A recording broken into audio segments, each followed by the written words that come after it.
I can't even see Roger's Is dog. Tito coming or where's Tito at? $60, my good man? No, I'm getting one. What is this? What are you getting? Fidel's over here talking about what? Yeah.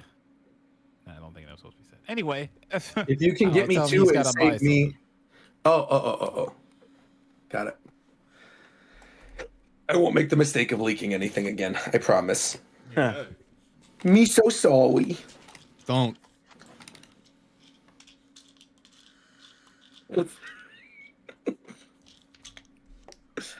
That was, to be fair, the thing that I leaked, I saw that the head social media manager of Sega saw it because he mentioned he mentioned on a tweet underneath me talking about the Game Awards. He was like, dude, you and your friends' reactions to the Sega announcement was really funny. And then I was like, oh, yeah, it was a good announcement. Like, you guys did a great job. And he said, yeah, too bad you were only half paying attention after a merch leak. Oh, my God. And I was like, oh, you literally watched the whole stream. So you watched It was funny. It was funny. That's funny. That's cool, though. Yeah. Shout out to Zach Reese, a goat.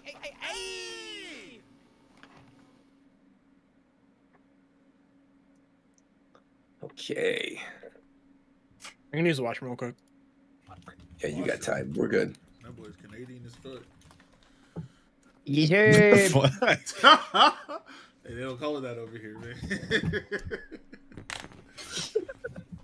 Is it restroom? Bathroom? Bathroom, yeah. The bathroom. Really the same shit if you think about it. It is. It is. Not for Fidel, though. He don't wash or bath in there. That's Kevin. That's Kevin. What do you mean? Naked booty ass boy. No. What the fuck? But Dell never showers, not at all.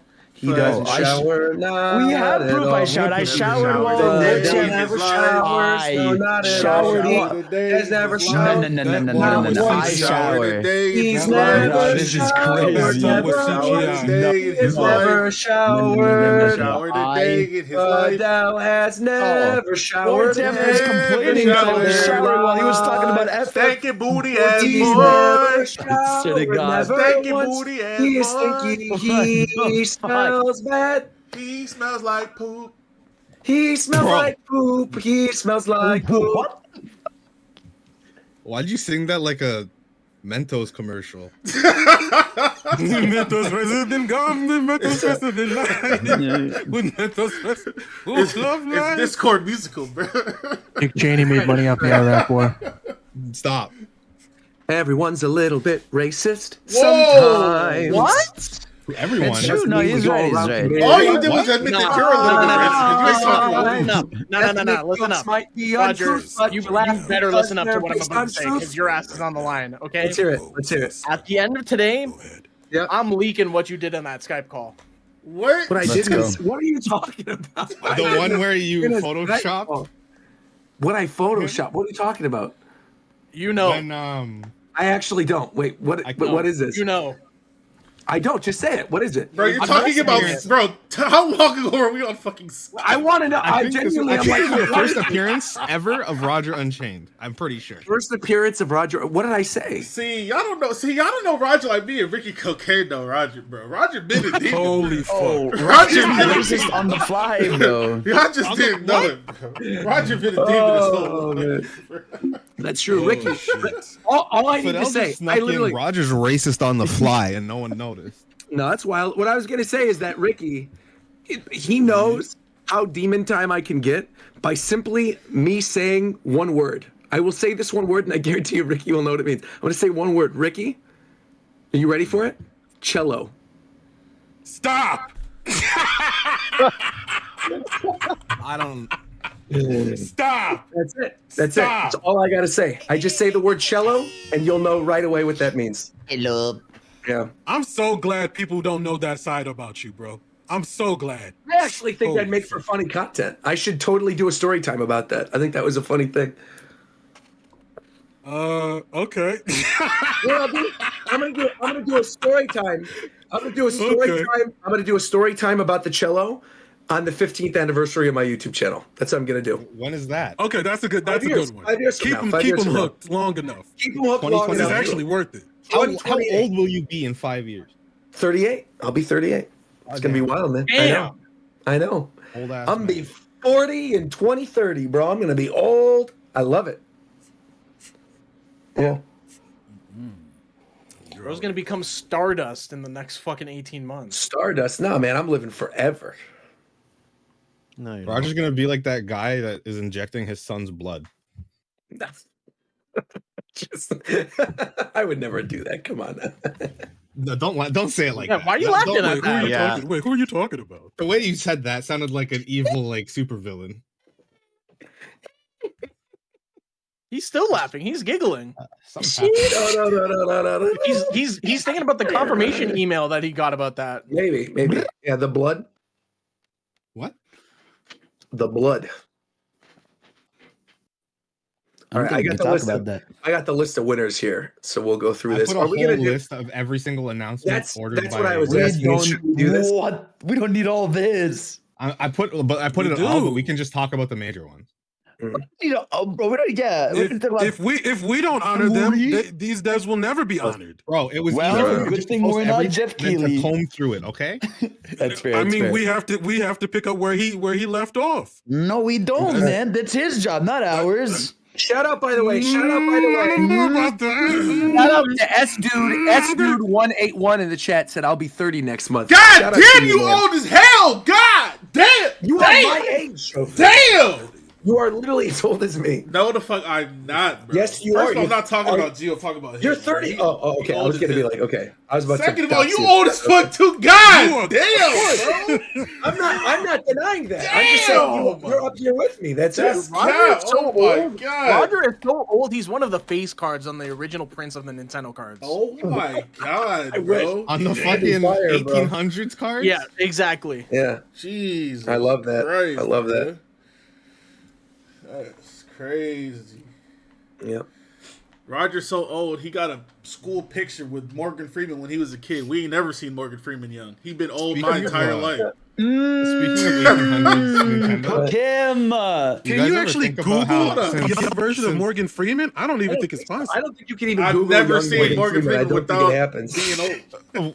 Yeah, no, think he's. it- yeah. I think he walked out of something like that. No, I'm He so old. started off honestly. 60. Walked out of the out of a womb, vagina bro, like with a that? beard. No, I was gonna like say I'm not so no, old. like I you know the thing they remember, put Mewtwo in. Oh yes. The back, I think. Yeah, Yeah, the he like chamber? came. He came out What? of that. He In came out of 5 that years, old- Morgan Freeman's gonna have that robotic helmet and shit walking around Hollywood. Yeah. maybe. Yeah. Fuck. I forgot what I was Holy gonna say. hell. God damn it. I was gonna say I'm so old that I literally owned a Sega Pico. That's how that gives a good idea of how old I am. Yeah. This is what he looked like when he was 17. That's Oh my god, he looks old as shit. Hold on. Yo, Ricky, that's That's crazy. that's a violation, man. Oh man. We have to show that. We have to show that on stream. This is young Morgan. This is Morgan Freeman. This is Morgan Freeman when he was Morgan 17, Freeman according to is Ricky 17, all right. Actually, insane. Oh man. Oh shit. What the fuck is your problem, man? It's good stuff. I like it. Alright, I ran the damn intro. Right on, I'm ready. Cool. Speaking of dead games and tangents. potato chips? Wait. Oh, sorry. I figured since we're talking about garbage, I can just eat food. Joined by Zeph Coast, War Champ, and Ricky Cocaine. Ricky Cocaine! What are we gonna talk about today? Hey, what are we gonna talk about?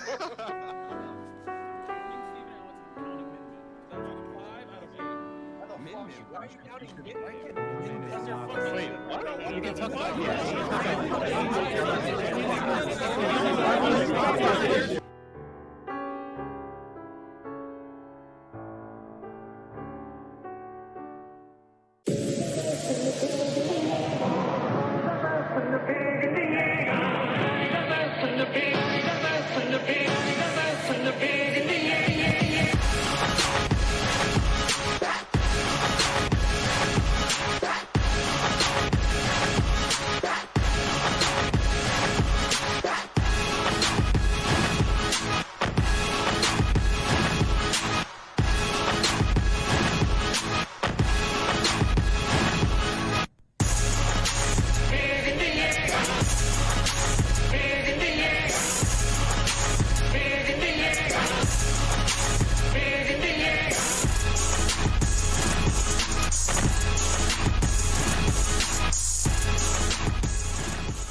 What is going on, everybody? Rogers Base here, and welcome to the 10th anniversary of the Japan Time Podcast. As always, I am your host, Rogers Base, and I am joined by the illustrious, the effervescent Mr. Shofu. What is going on, Shofu? What's really good, man? You know, I'm actually feeling pretty good, considering the fact that we have some merch available. We have some Japan Time clocks that are going to be available that we're going to be talking about a little bit later during the show. And you know what I'm going to do? I'm actually going to throw it to McDareth because he's been working so hard behind the scenes on this that I feel like you should get the second intro of the show. So take it away, McDareth. Hey, what's up, everyone?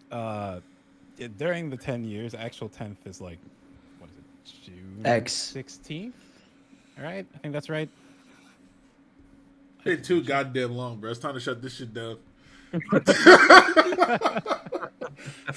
Yeah, June 16th, 2013. Amazing. I say that we keep this show going until all of us die from something. Okay. Whoever's still alive got to keep it going. They Last gotta- one standing. Hold it down. Yo, I real mean, talk, I said bro. I'm dying at 30, so. We're gonna have Robo Ricky running the show. He's gonna have AIs of all we of can us. actually There you live go. forever. Yeah, that's Keep it going until we all look like Morgan Freeman. Whoever's still alive got to boot their stream up, bro. Well, I'll tell you the first one to go. I'm going to tell you the first one to go because he's been wasting his life 700 hours watching Auro. We've got Fidel. What's going on, Fidel? How are you? What the fuck? 700 hours in 1 year. That's unbelievable, man. Listen, How are man. you doing? I'm great, man. To be fair, I streamed like 1 billion hours, so it doesn't matter. Actually, I have the exact receipts for how long you streamed because I just Okay, went on your okay, channel. okay, okay. So you put up a list. Basically, what's going on right now is there's a Twitch recap thing going on where you can go and see how many hours you spent watching your favorite streamers and all that good stuff. And, you put up a little bit of a Twitch recap as well. You shared, About to look at how mine long right now, people were stream. watching you. You should go. In fact, we should. Look Let's your all show, pull bro. up our Twitch recaps right now. That'll be fantastic. That's a good way to intro the show, to get things started. That's So, going to be great. Do we want as streamers or as viewers? Doesn't As matter. streamers. Whatever you want to do as streamers. But Okay. and also, I need to clarify. I apparently bumped your numbers up a little too high. You spent 599 hours watching Aru, and Okay, thank you. and you sent 5,424 messages in her chat. It says about that me, man. It says you watched total on Twitch 946 hours. So 599 of those hours were Aru, and the other ones were 946. And then it says here that your hours watched. That's Your a hours nice little watched were thing. fantastic. Your hours were incredible. You had 600,000 hours watched, and actually, this is not even us trolling you or whatever. This is genuinely, amazingly impressive. This man got 9,000 new subscribers on Twitch this Yes. year. 9,000. How is that even possible? That is incredible. Hey, Well man, done. you know what it be, bro. Where the game stage emotes at, they know, bro. They're here. I'm also That's Look at the right. cell ballings, bro. I'm genuinely Look at the cell surprised that bombs. Frontiers is only top 10% and not like something higher. Also I feel thought that would too. I be thought higher. they They top only five. show. Top 10. They only Oh, show okay. top 10. Only top 10 higher. Man. Now, Shofu, you're pulling yours up on stream right now. Let's see this. Oh, see, you got a whole bunch of new subscribers. Your top 10% Scarlet and Violet, the game you hate. And there you are, top 10%. Your hate top 10% Street Fighter. Your top 10% Just Chatting. Bro, Look at what this. your top evos are just screenshots of yourself, bro. No, they're not screenshots. They moved it. Right. Come on. Good. Well, hold on, let me go. I to know it. that, but They're- Fantastic. they still trash. No, Yeah. don't worry, yeah, bro. I- I'll hate I- Scarlet and Violet for you. There you go. It's just the nodder is just so versatile. That's why It is. I You can don't- use it for pretty much everything. I don't hate Scarlet and Violet. I just think that shit is super duper ass. But I don't hate it. Yeah, that's fine. That's fine. You know who else doesn't hate Scarlet and Violet? Virum. What's going on, Virum? That's a lie. I loathe that game. I know. Well, I threw it to you. How have you been? How is our favorite Londoner today? I've been invigorated, bro. My game is out. My game is Yes, in sir. early. Lovely. It's in the early access out. Plug so it's away. basically Let's go. out. Let's hear it. Plug it. Plug it. Plug it. Oh no, I'm talking about Grand Blue, not. Oh! I thought you meant. No. I was like, wait a But minute. you should keep an eye out for Hyperlight Breaker. It is Yes. expected to come out at some point next year. I can't That's say right. exactly when, but it's in development. We're having a good time And, making the game, and it's been great. Solar Ash on Game Pass as well, if you got Game Pass. Yep. Yep. Make sure to check it out. Happy Absolutely. 2-year anniversary to that game. That game has already been out for 2 years. That is kind of insane to me. Is Solar Ash on Switch?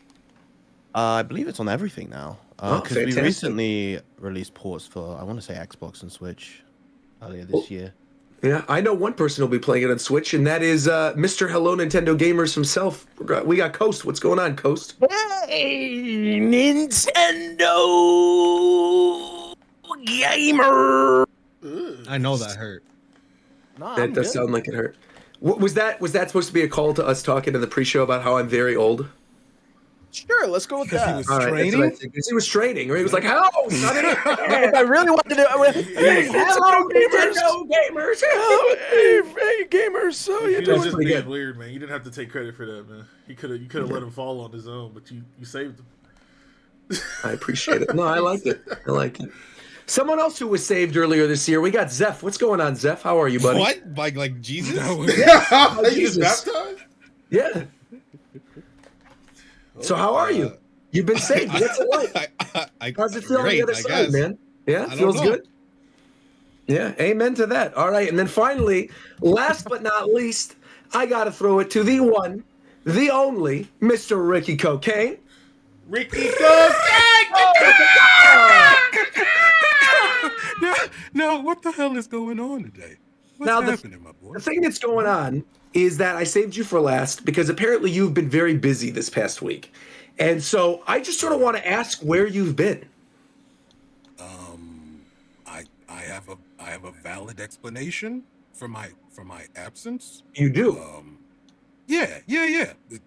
But I don't know if we have enough time for me to explain. It's We kind got of plenty of long-winded. time. Yeah, let's hear it. Don't we?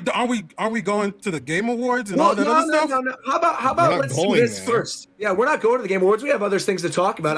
I want to know where you've Okay. been. Let's hear it. Okay.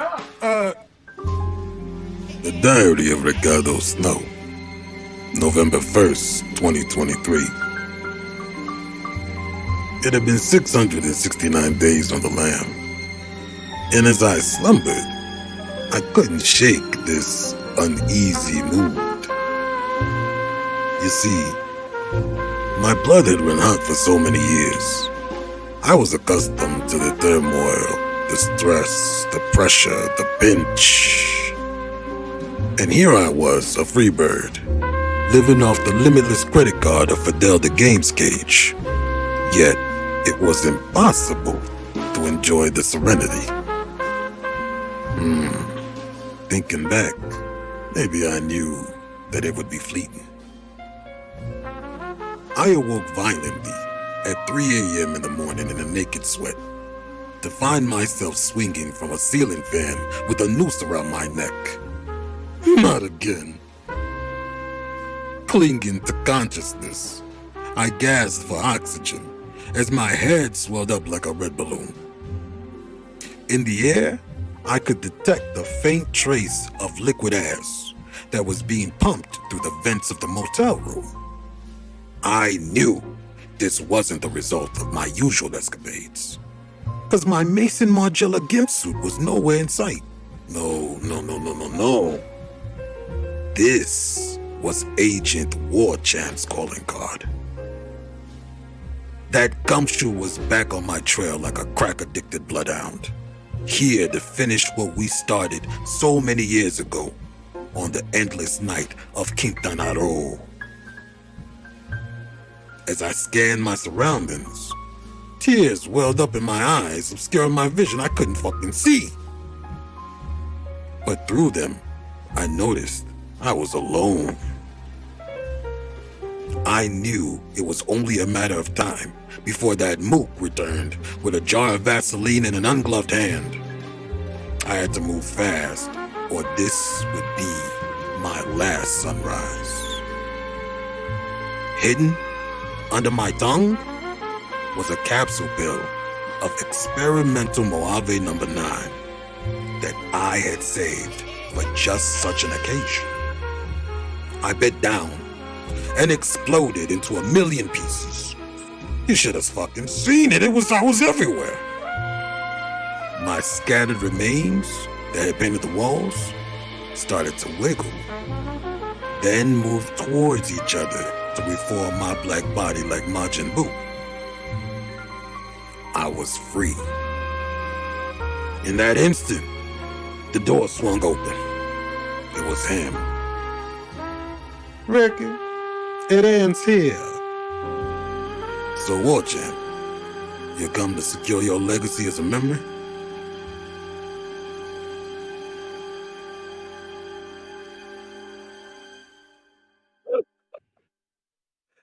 Okay. All right, I gotta ask, what was up with War No, Champ's voice? no. I gotta ask. First of all, what the fuck is wrong with you? Second of all, pause, bro.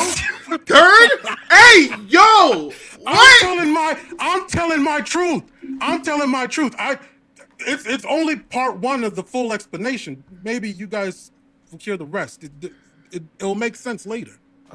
I just gotta say, I asked Ricky for an audio recording, and he did this. I apologize.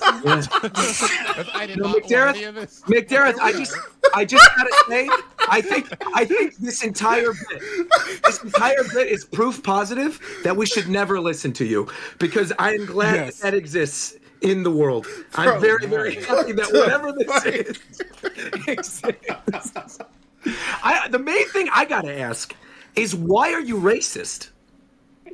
Why throughout that entire thing were you sounding like you were someone in The Sopranos? What was up with that? That's my regular. That's my regular voice. You guys have never heard my real voice. Regular voice is not that's the life he lives, man. It's your main voice. This is the main voice that I use most of the time, and then after that, I have to tone it down for you guys so you can really understand what I'm saying. That's You're talking a little different right now too. What's going on, man? You're swapping between That's the life he I'm lives. not swapping. This is the natural one you're hearing right now. It's not the realest one. I have another real one, even more real than this. But at the same time, all right, Chris. You're just not used to all the voices. That's what I'm saying. Anyways, yes. Maybe I think the explanation is that when you were shot and exploded into 1,000 pieces and then reconverted into your body or whatever, I think it was that your vocal cords in some capacity got messed up. You know, they merged together incorrectly. Yeah, that's your explanation. That's what it was. All right. Well, with that being said, everyone's been introduced, but I have one other thing that I want to throw it to, and I'm going to throw it back to McDareth. Throw it back? I'm throwing it back to McDareth. Hey, throwing it back on McDareth. Uh-oh. Yeah. Oh, wow. Okay. Anyway, Why'd you sound happy about that? No. You're mistaken. Anyway, so if you guys haven't seen on Japan Time account, if you click that link, shofu, and just scroll through the media page, we've been doing a 12 days promotion going on where we've been showcasing images for representing each of the cast members.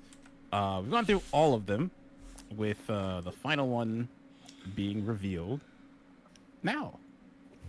All right.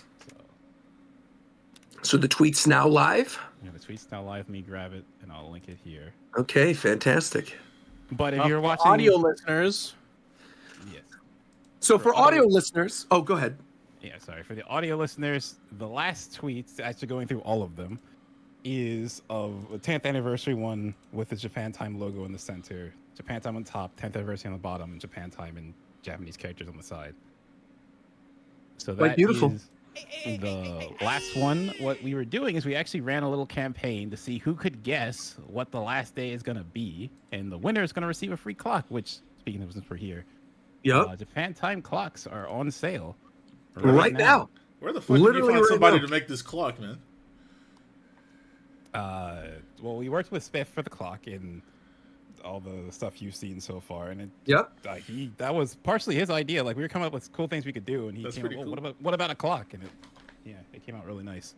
Looks cool. And the clocks are actually cheaper than pretty much any other piece of merch we've put out at this point, other than maybe the Ricky Cocaine, the little pill box, which is like $10. But those sold out, to be fair. When all the other merchandise from the old shop got sent to my house, there were no pill boxes left. And my mom asked for one, and I was like, "I'm sorry, I have no Ricky pill boxes." So, what are you doing? What are you? People love the Ricky pill box. This is actually sick as fuck. Yeah. So the clock is available right now. You can get it on spiff.space/shop. Japan Time 10th anniversary clock. There will be a link in the description of this video. It's currently linked in Shofu's chat. I think it was pinned by McDareth. You can order them right now. They are currently available. They're $25. Yeah, it's one of those clocks that has like one of those physical ringers. If that matters to you, it's not like digital. That's raw.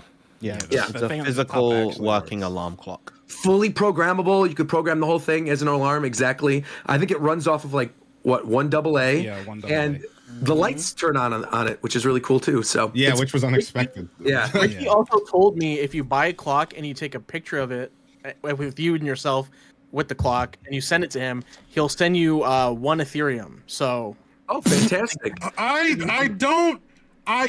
Well, okay, let's go for it. I have Fidel's credit card. We're good to go. Let's go. Let's go. There we go. What we will also say though too is that the clock is going to be available until when, McDareth? Oh, the clock's just up.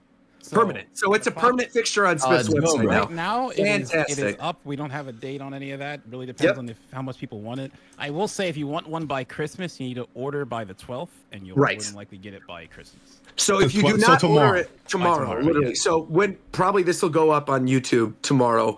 So make sure to order it as you're listening to this on YouTube, if you're listening day one, or if you're listening to the show live right now on Twitch, make sure to go order it. I think, again, we've already sold quite a few of them, despite the fact we didn't even do a push on the show.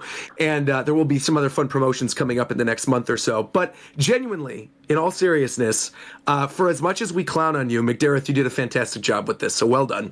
He was the point man for this whole campaign, getting Spiff to work with us, putting together the ideas for the campaign and everything. So really, we appreciate you. Yeah. Who are these people? Yeah, you more than made up for removing the monetization off of our videos on YouTube. So. I disagree. I don't agree with that statement. Yeah, it's fine. Yeah, and I'm still talking to Pokemon Unite as well. So anyway, let's move on. Wait. Roger, there's something else I need to do. Oh, something else you need to do? Okay. Yes. So a part of that, we were doing a giveaway that if you could guess what the final day was, as we were leading up, we did all the members in reverse order. Correct. Up to That's what the last actually day capped. was. We moved some for convenience. We did all the members reverse order.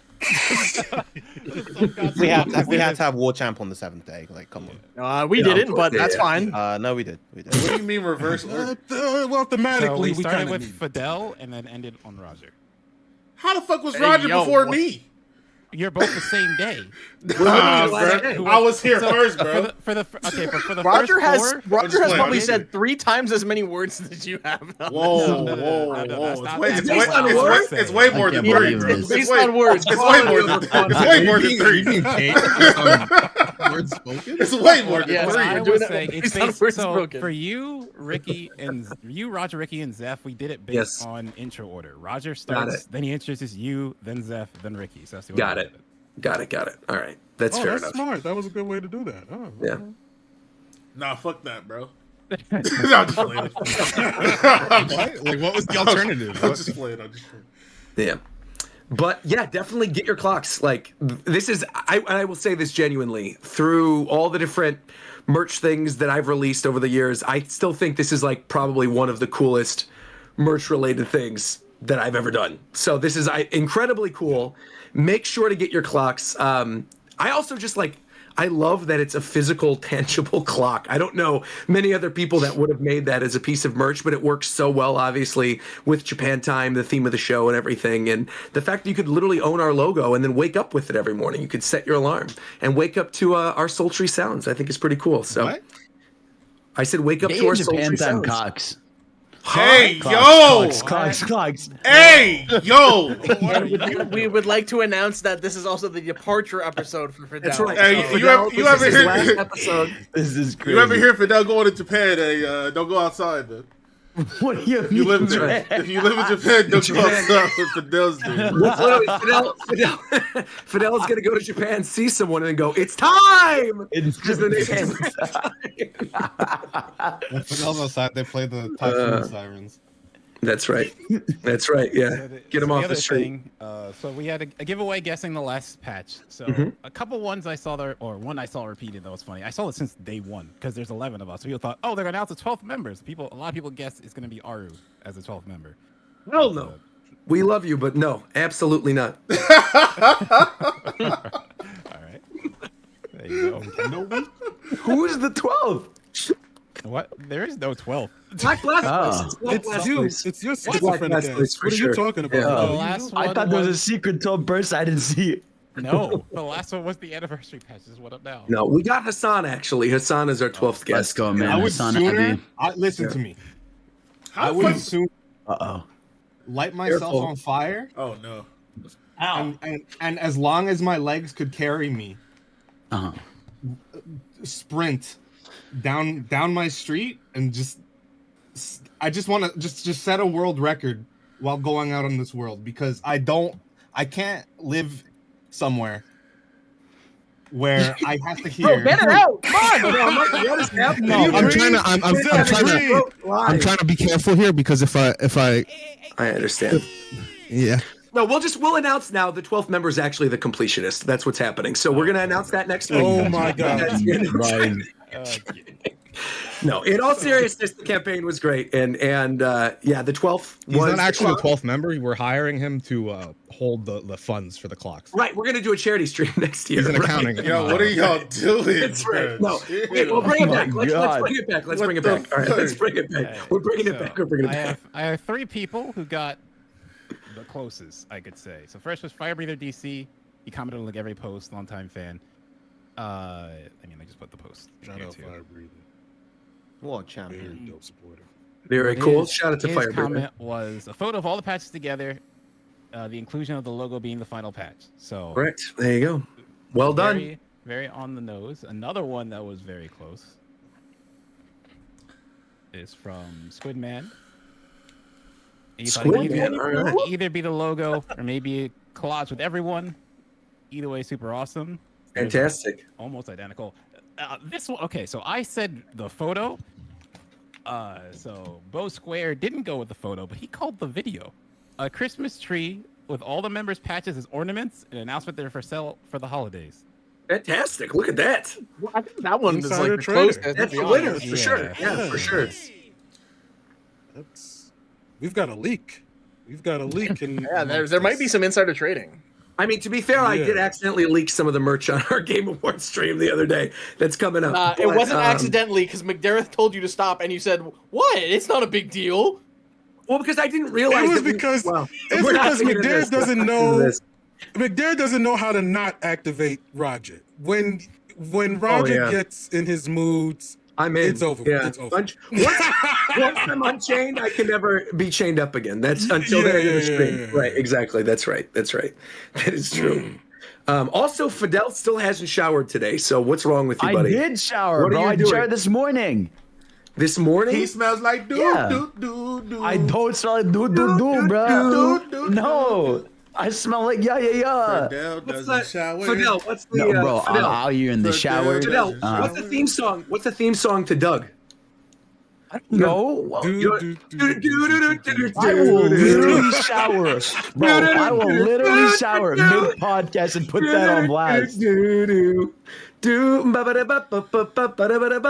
is crazy. We're Yeah. not having someone Yo, shower during Japan shofu. time. That's like the line. I'm not. You literally ban did. real poison I steel. literally showered Damn, on this literally. podcast He showered multiple on the times. podcast and it became a quote before. There was a whole short about it on the YouTube I don't channel. remember.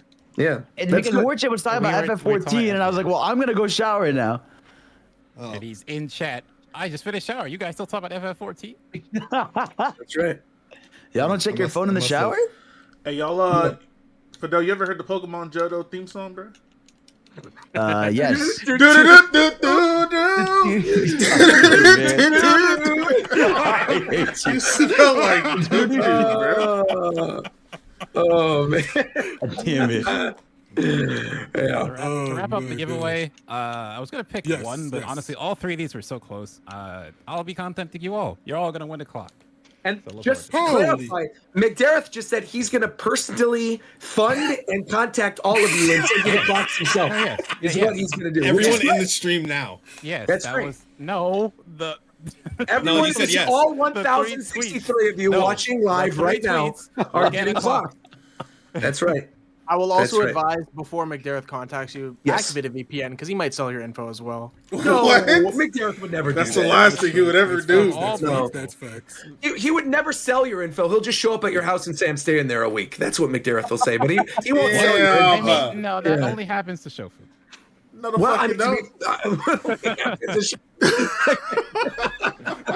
That is true. All right. Well, thank you again very much, McDareth, for that. That's fantastic. And shout out again to the winners. Again, the names are Squidman, Fire Breather, and Young Thick Fat Bow Squared. So shout out to all of you.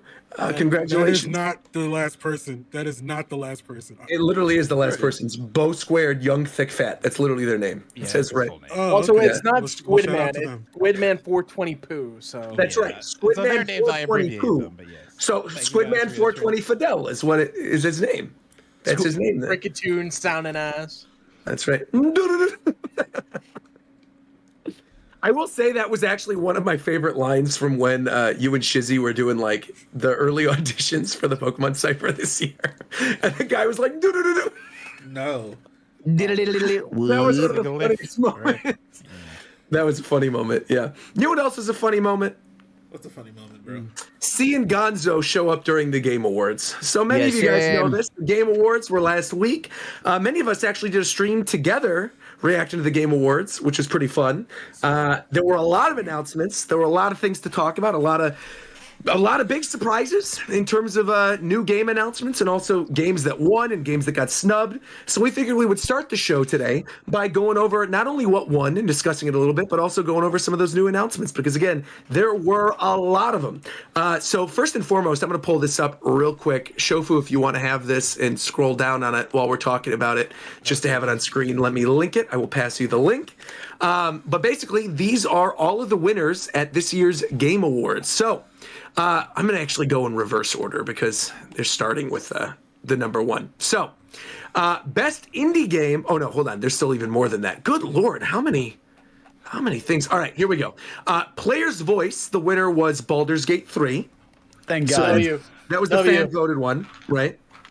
Player's Voice is Baldur's Gate 3. Best adaptation, as we predicted, was The Last of Us. Most anticipated game, very obvious. Final Fantasy VII Rebirth. There were a bunch of esports categories. I'll just shout out some of these. Best team was JD Gaming. Best esports game was Valorant. Best esports event was 2023 League. Best esports coach was Potter. Best esports athlete was Faker. Best content creator was Iron Mouse. So shout out to all the VTubers. And then moving forward, best multiplayer game was Baldur's Gate. Best strategy game was Pikmin 4. Big W for Pikmin. Yep. Big W for Pikmin, which now actually has more Game Awards than Spider-Man 2. Amazing. Best sports racing game was Forza Motorsport.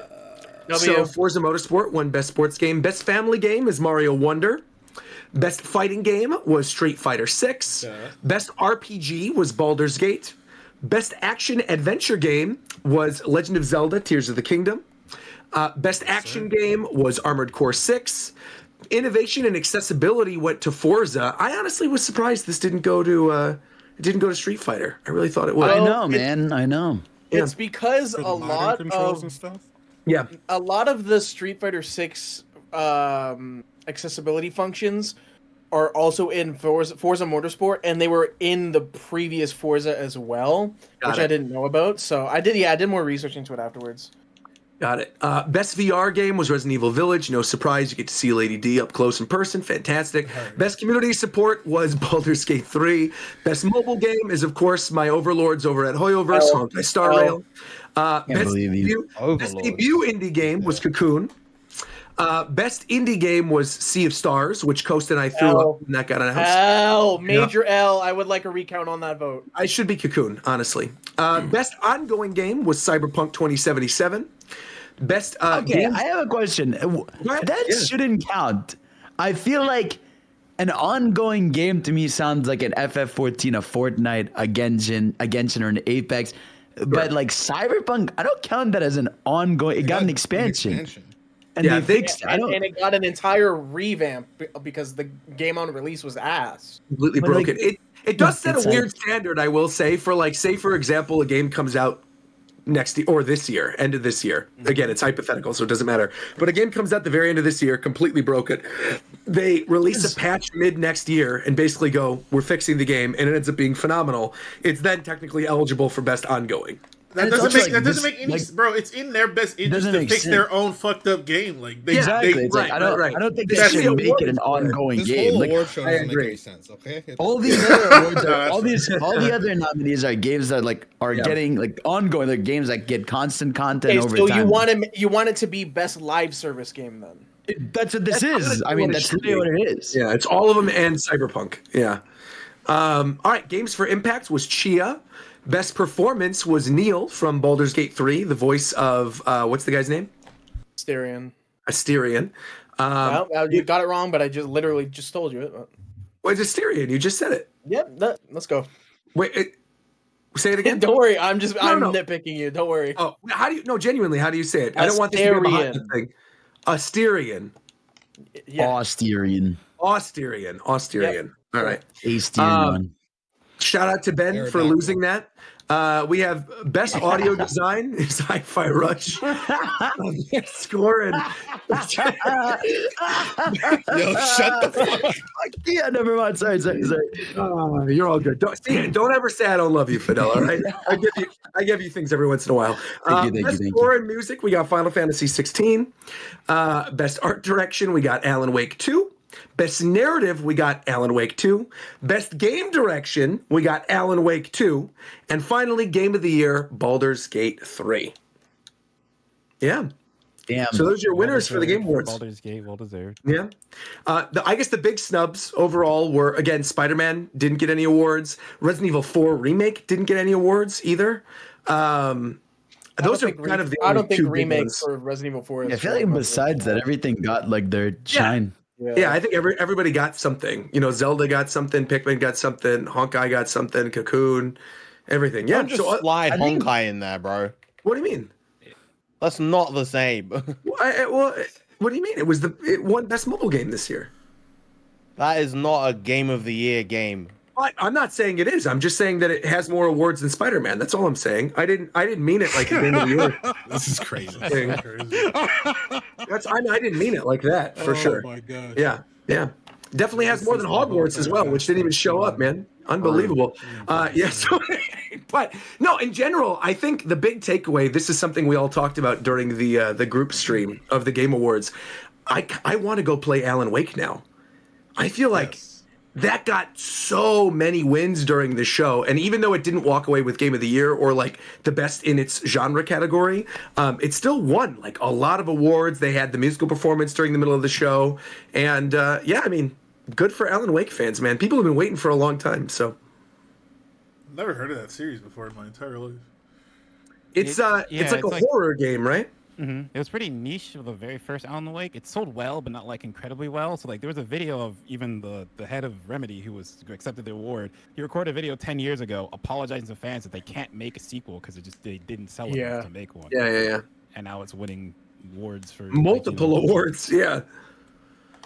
I think with this, right? I think also with the Spider-Man thing is I think Spider-Man's a game where it does everything that's standard incredibly well. But it never does something innovative, which is why I think it gets snubbed every time. You know, it's an incredibly polished version of things we've seen. You know, people post technological feats the game has, but that doesn't mean a game is good.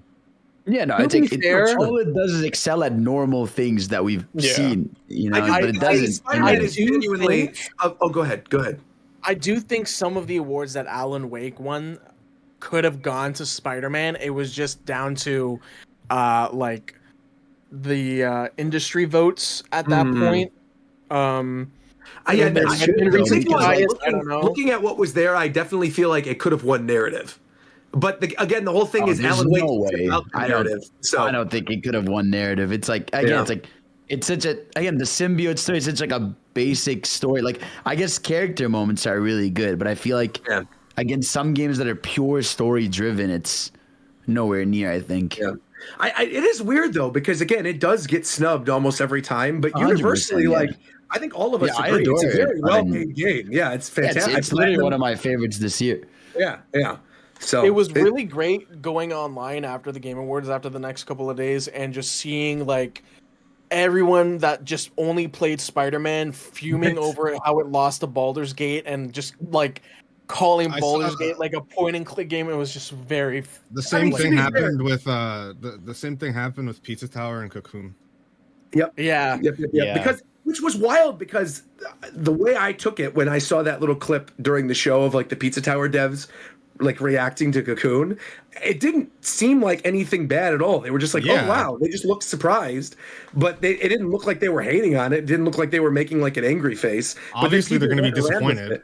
Yeah, of course. Yeah. This is what I want to say as well, because we're going to talk about it a lot later on in the show with, what actually happened with the rest of the Game Awards. But Sure. for people who actually want like a more definitive award show with, technical achievement and stuff like that, the DICE Awards is way more legitimized. And like, I feel like that's what holds power into like the end of the year in terms of awards and stuff. Yeah. I also think that is kind of odd because like the way I equate it is I think of DICE as the Academy Awards, and I think of the Game Awards like the Golden Globes. And what I mean by that, for people who aren't familiar with like film awards or whatever, the Academy Awards, right, this big prestigious thing, has giant repercussions for people's, their jobs moving forward and like their careers in the industry.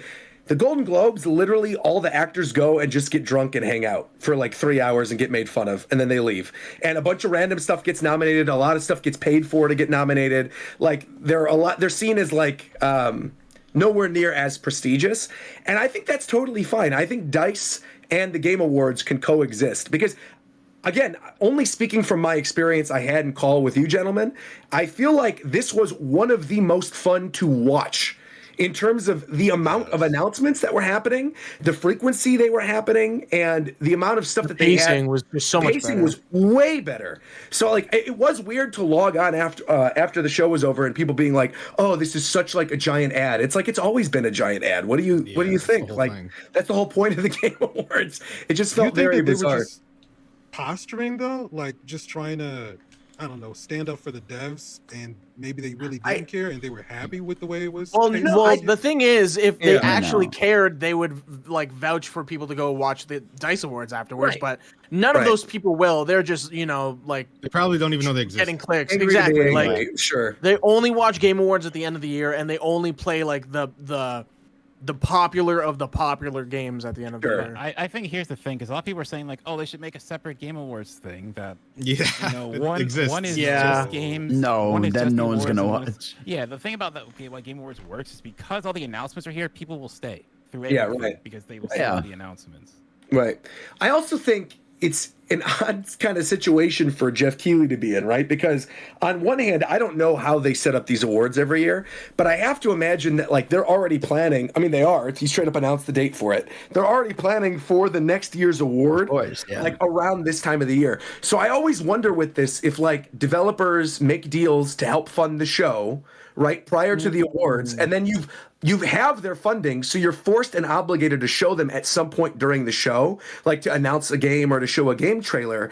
And it's tough because then you're beholden to those people helping to sponsor the show itself, right? And so then you have to fit everything in there. Because I imagine if Jeff Keighley took a look at all the different announcements, like this was a very good year for announcements. There were a lot of good games that got announced, a lot of interesting new projects, but I still think like of those, half of them could have been cut and we could have had the actual awards and speeches and things like that, and people wouldn't have had to been cut off after like 30 seconds. I think they kind of overcorrected this year. Yeah, I feel like I don't know. I just feel like if they agreed that like to have the place for 30, 40 minutes, I feel like, dude, even just 2 minutes of talk time allowed, 2.5 minutes, I feel like it's more than enough to usually like say what you want to say on stage.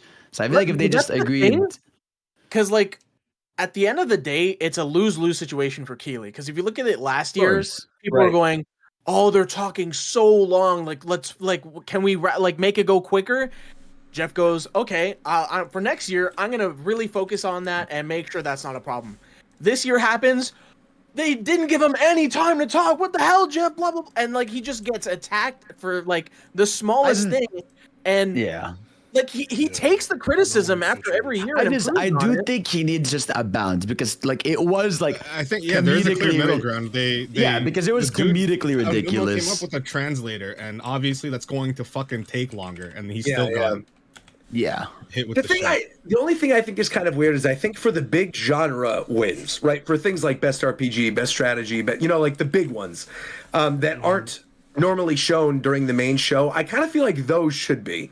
Right, because I think a lot of those developers, best action game was Armored Core, best action adventure was Tears of the Kingdom, best RPG was Baldur's Gate, best fighting game was Street Fighter. I feel like for each of those, instead of relegating them to like a quick little bit in between the commercials, I do feel like they should have had a moment where, Capcom goes on stage and talks about Street Fighter 6, or like best family game was done in the pre-show, right? Doug Bowser went up during the pre-show and talked to Sidney Goodman and wasn't even on the main show. They brought Onuma up later for Tears of the Kingdom. So I feel like there are definitely awards that can be relegated to the pre-show, things like the esports awards that always are, or like most anticipated or something. And then for the big genre awards, just have them be part of the main show. Instead of being 30 seconds for the speech, make it a minute. And then maybe instead of doing 3 trailers in a row, maybe do like 1 or 2, Or I also feel like it's like front load the pre-show with trailers for stuff that people won't be interested in. I also think I feel like the show would be the exact same thing without Anthony Mackie coming on stage for 5 minutes. Right. And, Kojima for 10. But that's part of the identity of the show. Yeah. Well, Anthony Mackie, I feel like Kojima is, but someone like Anthony Mackie, I wouldn't having celebrity appearances have been page, like a mainstay now for a couple of years. But see, I that's feel kind like, of like I feel like I feel like there's enough celebrities within gaming to have that instead of have it be Matthew McConaughey come on stage, not knowing what he's talking about, just to show he's in a game, or the Shang-Chi dude pulling up. He's in that. He's in the game. You can't talk him. He's in that game. He's marketing the game. Like a huge movie star is marketing the game. He's not just a random guy talking about the game. No, of course not. I understand your point if it's like the Gonzo thing, and it's the Gonzo thing kind of went on too long. I appreciated the Gonzo bit, but yeah, it could have been shortened a little bit. But for sure, for celebrities that are actually involved in the game's actual Anthony Mackie wasn't. He was just promoting his TV show. He was. I don't know what he kept. Why did he keep interacting with the crowd like that? I don't know. He was. I was losing his mind. Yeah, his meds faded off or something there. Because I feel like he was playing his character from the show, because that's kind of how his character is. So I thought that's what he was doing, but it was a little long. His character is schizophrenic. Yeah. Oh damn. But I mean, overall, I feel like, pacing wise, I thought it was actually pretty good. Like, I enjoyed myself watching it this year. For sure. It can always be improved, though. But with that being said, there were a lot of announcements during this. Are there any, before we go down this list, I just kind of want to hear from everybody, because I think everybody watched the show. What stood out to you? And we can go in Discord order if you want to start, Fidel. What were 3 things that stood out to you that you absolutely want to play? Out of all the announcements, I would say, obviously the biggest one is Sparking Zero, aka Tenkaichi 4. The biggest one is Wukong, bro. Fuck is you talking about? Wukong? No, I mean, we can put that to the side. That's decent. Bro, Sparking Zero is I didn't even think it would be here. That felt like a game to me that's forever away. So to see that just out of nowhere, right after all the Sega stuff, just pop up with the craziest looking game, looking beautiful. You massacred your shirt. Oh yeah, no, bro. That's all I wanted, man. That's all I wanted. Yeah. Bro, that shit looks gorgeous. It looks peak. They cooked. It looks. And see, then you go until you see the little footage of the little JJK arena fight, and you're like, bro, leave this earth, man. You don't belong here, man. This is how these anime games should be, bro. I feel bad for all these other anime games, man. Oh, it looks so good. They should, and they even they said it's gonna have the biggest roster in history, which is crazy because those old games had 100+ characters. 115 in Tenkaichi 3. Yeah, I just hope that means it's gonna have the biggest roster before DLC. No. I get what you mean. That doesn't make any sense. They're gonna nickel and dime everybody. Of course, if the game comes and out I will with buy 60 every single one. I'll throw up. I still think I feel like the trailer even proved its point. The fact that it showed Bergamo, the wolf guy from Super, that was their character. They're they're gonna. But that's I think that's why. Are they gonna? See, that's why they showed characters though. What if they don't add Moro and Granola and all that? They didn't say manga only, but they did say they'll have Daima characters. So even characters from the anime. That's the show coming out next year, where they're all small. Yeah. What about non-canon stupid shit like Super Saiyan for Broly? We don't know yet. We don't know about non-canon. We just Broly know was that in it's the going to be trailer, from. wasn't he? Yeah, Broly Yeah, was but in we the don't know trailer. about non-canon forms. I think they should Yeah, just go we all don't- out. Put everything. Yeah, I mean, they in the should just game. do everything. Yeah, I mean, they do that with Xenoverse too. Xenoverse has like non-canon characters, so I So think they're many just gonna go all non-canon out. characters. Yeah. Put in that crazy ass Super Saiyan 4 Vegito form. That Yes. Do everything, man. But no, the game I couldn't believe it looks perfect, actually. But Is that's one of Bergamo- them. because I'm looking at this Yeah, right now. Is he a canon character? Yes, he's from the Tournament of Power like setup. He's a dog, right? Or no, I feel He's like a wolf. Yeah. Is he the I feel poison like- one? Yeah, he's the poison one. Cool. And He I was feel like one of the the reason they characters- showed him was to be like everyone will be here. Like if So this if they random add in, okay, wait. This is something I wanted to ask actually to people that play Tenkaichi. So you know in like what all the old games they had like Uzarus and shit playable. Do you think like we'll get like big Janemba and that shit in this? Oh, I hope so. Well, he was. He was That in means they Tenkaichi should add before. they should add that dude with the lasers from Tournament of Power. He'd be cool. Oh yeah. Oh, the fused guy. Yeah. Yeah, I remember. They should just add all the dudes from Tournament of Power. I was just about to say that. They might as well just do that. Add the It Winnie actually the might Pooh be guy. the first game with a full Tournament of Power arc, actually. I could honestly see them doing that. Yeah. It does look very good. And I have been waiting for that for a long time. I'm not like the biggest Dragon Ball fan in the world, which I know is weird considering the fact that like I cover anime for a living. But I did really love the Tenkaichi games. Like just growing up, I thought they were a lot of fun. So Because it's I am literally, super excited. It's like it's playing the show. Yeah, it is. It's the most. It's probably the most accurate. No, it is the most accurate anime game to its source material. Definitely. Probably ever. Yeah. I mean, Yu-Gi-Oh's right there, bro. Okay, dude. I never Don't make played me the fucking Xenoverse games. actually, you bitch. So Xenoverse is different. It's more traditional, like arena fighter, but it has the online elements, and you can make your own character and customize. It also them and looks stuff. like ass. I didn't say all It that. does look like But- ass. But I will say this game looks incredible. Like I was Yeah, it does, looking at man. the trailer Fighters. again. Yeah, it does for it sure. looks so good. All right, that I was think one that- game for yeah. Cal. Yeah, so go ahead. We'll do one game each because we could obviously break off and do other stuff. So go ahead, McDareth. If I only do one, Monster Hunter Wilds for sure. So I'm glad you bring that Forgot up about because I was excited for it. I still am excited for it. I'm not saying was. I am excited for that game. But going back and rewatching the trailer again, like it's clear that it is early with what they're showing. Well, it said 2025. I know. it's But that's a what I mean. I mean, like it looks early. I feel like some of the textures Well, they and really some of only that showed stuff. us running around in the herd, right? Yeah, but even in that for like Yeah. Monster Hunter players, because they basically took the Palamute, like the dog, and made it into this bird thing. But it can not only run like the dog did, it can also fly. Fly. Yeah. Yeah, like that's so cool. I mean, they haven't shown us that much really. We haven't seen any weapons. They showed Rathalos. Obviously, Rathalos is going to be in this. It'd be but- really cool if, Mhm. since they basically look like them, it'd be cool if they took the chocobo breeding mechanic, so you could like breed different mounts and have them have That'd be different neat. abilities. I mean, I'd like that, yeah. You okay? So you technically do that in Monster Hunter already with your cats and dogs. You don't really breed them, but you can take two and get like set stats because like you can keep getting more to get better stats and better substats on the ones you get. But it's not Okay. like full on breeding, but it's like it's that idea. It'd be cool also like if they just raise the overall difficulty so you could have the mount and like the mount's probably big enough to have the cat ride on the back of it with you. So just let me have both. Yeah, No, actually, and AO brought up a good point in the chat saying it didn't really look that early. It was just the textures looked bad because they were covered in sand. Once the sand cleared, it seemed like it was still an engine since the background was rendering. Oh, it definitely was an engine. That shot at the ending, I thought looked most great. certainly it looked definitely Right. RE engine. Yeah, it's it probably was- the it- newest RE. yeah, engine that they're for working sure. on. It was I think the they called part- it Rex. Yeah, the part that Yeah, stood correct. out where I thought it just looked kind of weird was like when the avalanche thing is happening and you're in the herd. And that looked and I'm only saying this because we've talked about this on the show.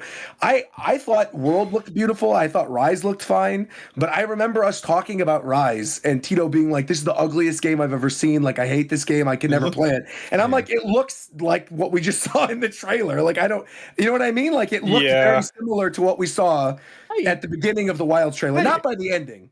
But the beginning, I thought it's like, it looked comparable. So I was kind of shocked by that. Well, I think so what I say is, because like it's weird, because I know people who, like, if you want to get into Monster Hunter, World is kind of the best get-in point because it's made so new player friendly. It's great. Rise is a little closer to older Monster Hunter for like, it's like the more I play World, the more I kind of started to like, I didn't hate it, but I wasn't liking it as much. Just because I could tell something was off, but playing Rise, it feels like, oh no, wait, okay, this feels more like regular Monster Hunter. So I kind of want them to still be closer to Rise, but even if you look at him, I saw stills people showed out. He had like the slingshot on his arm from World, and it looked like the glow thing for like the glow wisps on his belt. So Wilds is probably, in all intents and purposes, World 2. Oh yeah, for sure. It is, 100%. I thought the logos look kind of similar, don't they? Yeah, I do I just love the idea of like weather affecting what monsters show up, how the monsters act, like enemies around them. I think that's going to be such a sick like mechanic in general. Are there any specific monsters you guys want to come back for this one? Zinogre. That's my absolute favorite one. Is it safe to assume most things from World would come back? So it's weird because Paolumu. If we get Paolumu from World, I'll be satisfied. I like that little guy. But it's weird because you should assume so, but it's like, okay, so even very popular, because in Rise they brought back almost every single flagship monster, which is the ones on the box cover, including like stuff that was difficult to do, like Gormagala. Sorry, I was forgetting his name. Because Gormagala has its own personal mechanics. They have to rebuild that if they want to bring him back. But they brought that back in Rise, but they never brought back Nergigante, who was the big monster from World. Who? Whoa! Get that. Nacho Grande. Pay attention. That name is insane. Nacho Grande. Yeah, his name is kind of out there, but yeah, they That never name, brought you can get back banned in. on Twitch real easy. I wasn't Jesus even saying that. Christ. That's just a long ass name. Oh, That's crazy. that is crazy. You guys think there's gonna they be- brought back, I just remember because they brought back Velkhana, so the Iceborne flagship monster came back, but not Nerg. It is very weird they didn't do that. Do you think there's going to be underwater stuff? Because No. that's something they haven't touched in a while. No. Because I mean, No. people want Lagiacrust though. I feel like that's one They that can, So I rework agree. it somehow. I don't. I like Lagiacrus, but do the Abyssal. So Albino Lagiacrus was land only. He was just a variant of it. Just make Lagiacrus the albino version and bring him back. I think that monster is cool, but the swimming part, and I'm a person that farmed the end game boss monster in the water a bunch in that game. It was not so great. I feel that. I think like 4U did the same thing because like swimming added verticality, and 4U kept that but kept it on land, so you're scaling, and all the new games have that kind of verticality. So I think that's way better than bringing back swimming unless they completely change it, because it was a cool gimmick, but oh my god, when you're playing the game a bunch, it is annoying. Right on. Well, Coast, what was your favorite game announcement? Aside from the Sega thing, I think my favorite would probably be Jurassic Park Survival. I was very shocked by how great the CG looked, and hopefully it carries over, because it doesn't always happen with some game announcements like that. But we were talking about it, like the potential of that game and like survival horror with dinosaurs can be like really interesting as a concept. And if there's like good multiplayer and shit, I was saying, like, I've been bitching for years that dinosaurs are always used in like action and stuff, but they'd probably be best suited for horror. Because if you're playing as a human, there's literally no way to fight back. So I think that's pretty. Just don't put a gun in the game. Yeah, right. Just have you running around Jurassic Park. Even with a gun, you probably kind of cooked, but yeah. Now it actually looks pretty good. I thought the gameplay, the little bit that they showed, also looked pretty good as well. I am excited for that. I feel like there've been a lot of Jurassic Park games over the years, with the Super Nintendo ones and the Genesis ones. I think there were some Game Boy and Game Boy Advance ones. You've got it's not Jurassic Park Tycoon, but it's like that type of thing where you put together your Jurassic Park and all that kind of stuff. But I feel like this genuinely has a lot of potential. So yeah, I'm right there with you. I think that looks cool. Mike, how about you? I think the one that I was most excited for was the new Goose game, the Big Walk one. Yes, Big With Walk. the little Yeah, round yes. duckies. Yep. That was like the one trailer where the whole time I was watching, I'm like, I want to do whatever this is right now. And the 2025 hit real bad. But a lot no, of the like, games were slated for 2025. yeah, So there are there's quite a a lot. few of them, yeah. And there's also stuff that we know is coming out in 2025 as well, removed from this, such as something we're going to talk about a little bit later on the show, which is GTA. But because obviously since the last show, they had the full reveal trailer for GTA and announced that game and announced the release date was going to be 2025. So just remind me, chat, we'll talk about GTA after all this. Yeah. We talked about the kid leaking it, right? Briefly, I think that was like right before the last show. Okay. Yeah. Ricky, how about you? What else stood out beyond Budokai? Dang, you took my thunder. If it ain't Budokai, Sparking, if it isn't Sparking Zero, then I don't know. Windblown? Windblown. Oh yeah, seemed pretty Windblown was interesting. pretty cool. Oh yeah. what was Yeah, that one? was one that That was like the was like no roguelike. with the animals. Oh, the one from the Dead Cells people. Yeah. Yeah, that looks crazy. Yeah. Yeah, they look fire. That one looked interesting. If it isn't that, you guys aren't gonna care. But World of Goop 2. No, that was World exciting. of Poo That was Of actually course, Ricky cool, would yeah, like yeah. that I'm one. not a World of Goo guy. I remember it back when it was on the Wii. That was one of the funner puzzle games. So Yeah. to see that, Ricky's trying so hard not to react to what Adam said.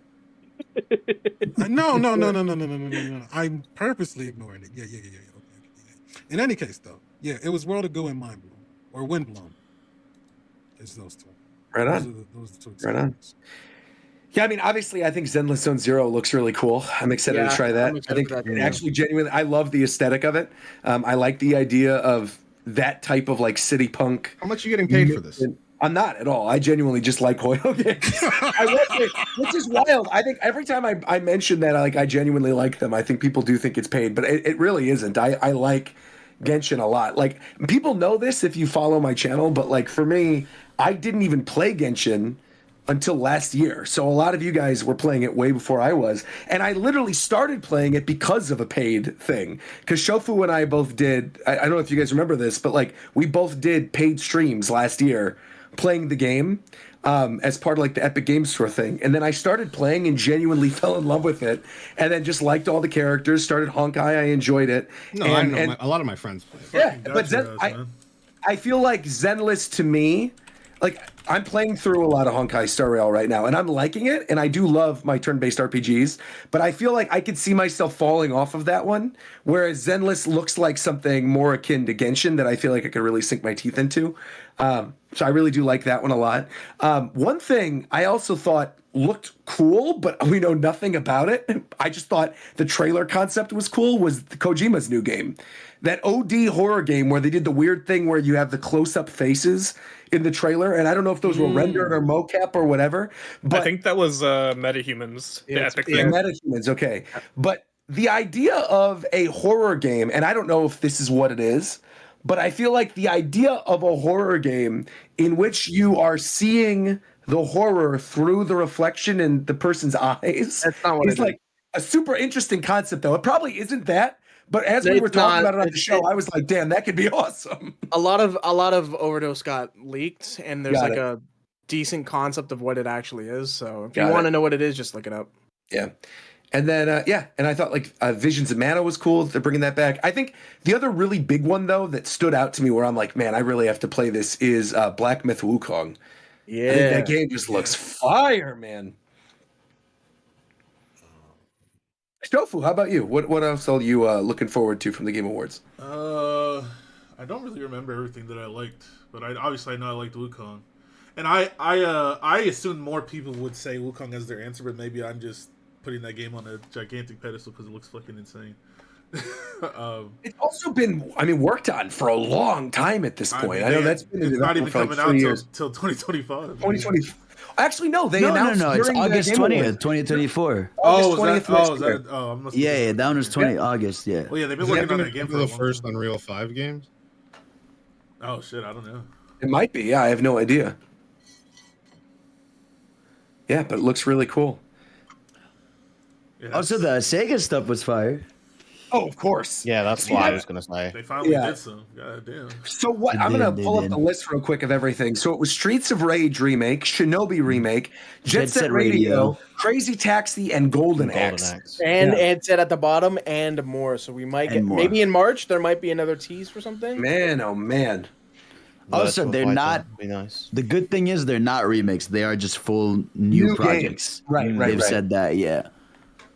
Shinobi, kinda I thought crazy. looked beautiful. I love. Yeah, the Shinobi looks 2D art. insane. Shinobi looked I'm great. really curious if they saw Bomb Rush or something and they were like, "Oh man, we got to capitalize on the market that I'm making new Jet Set." Yeah. Well, no, because this Jet Set game has been leaked for like a long time. There was like, I want to say like 6 months ago, there was a big internal Sega leak. Oh, that's right. Showed, That's where where it showed Persona 3. Persona 3 leaked some early beta footage of Sonic, and it showed Jet Set. So this has been like in the lab. Well, Bomb Rush for a bit was now. announced a while ago too. Yeah, that's true. That's true. I'm honestly shocked too that Golden Axe is coming back, and just from the little bit that they showed, looks kind of fun. Like I kind of want to do a group. I want to do like a group Golden Axe like NSO stream or something early next year. Kind of reminds me of like try those Warhammer games or like the 40K games. Yeah, for sure, for sure.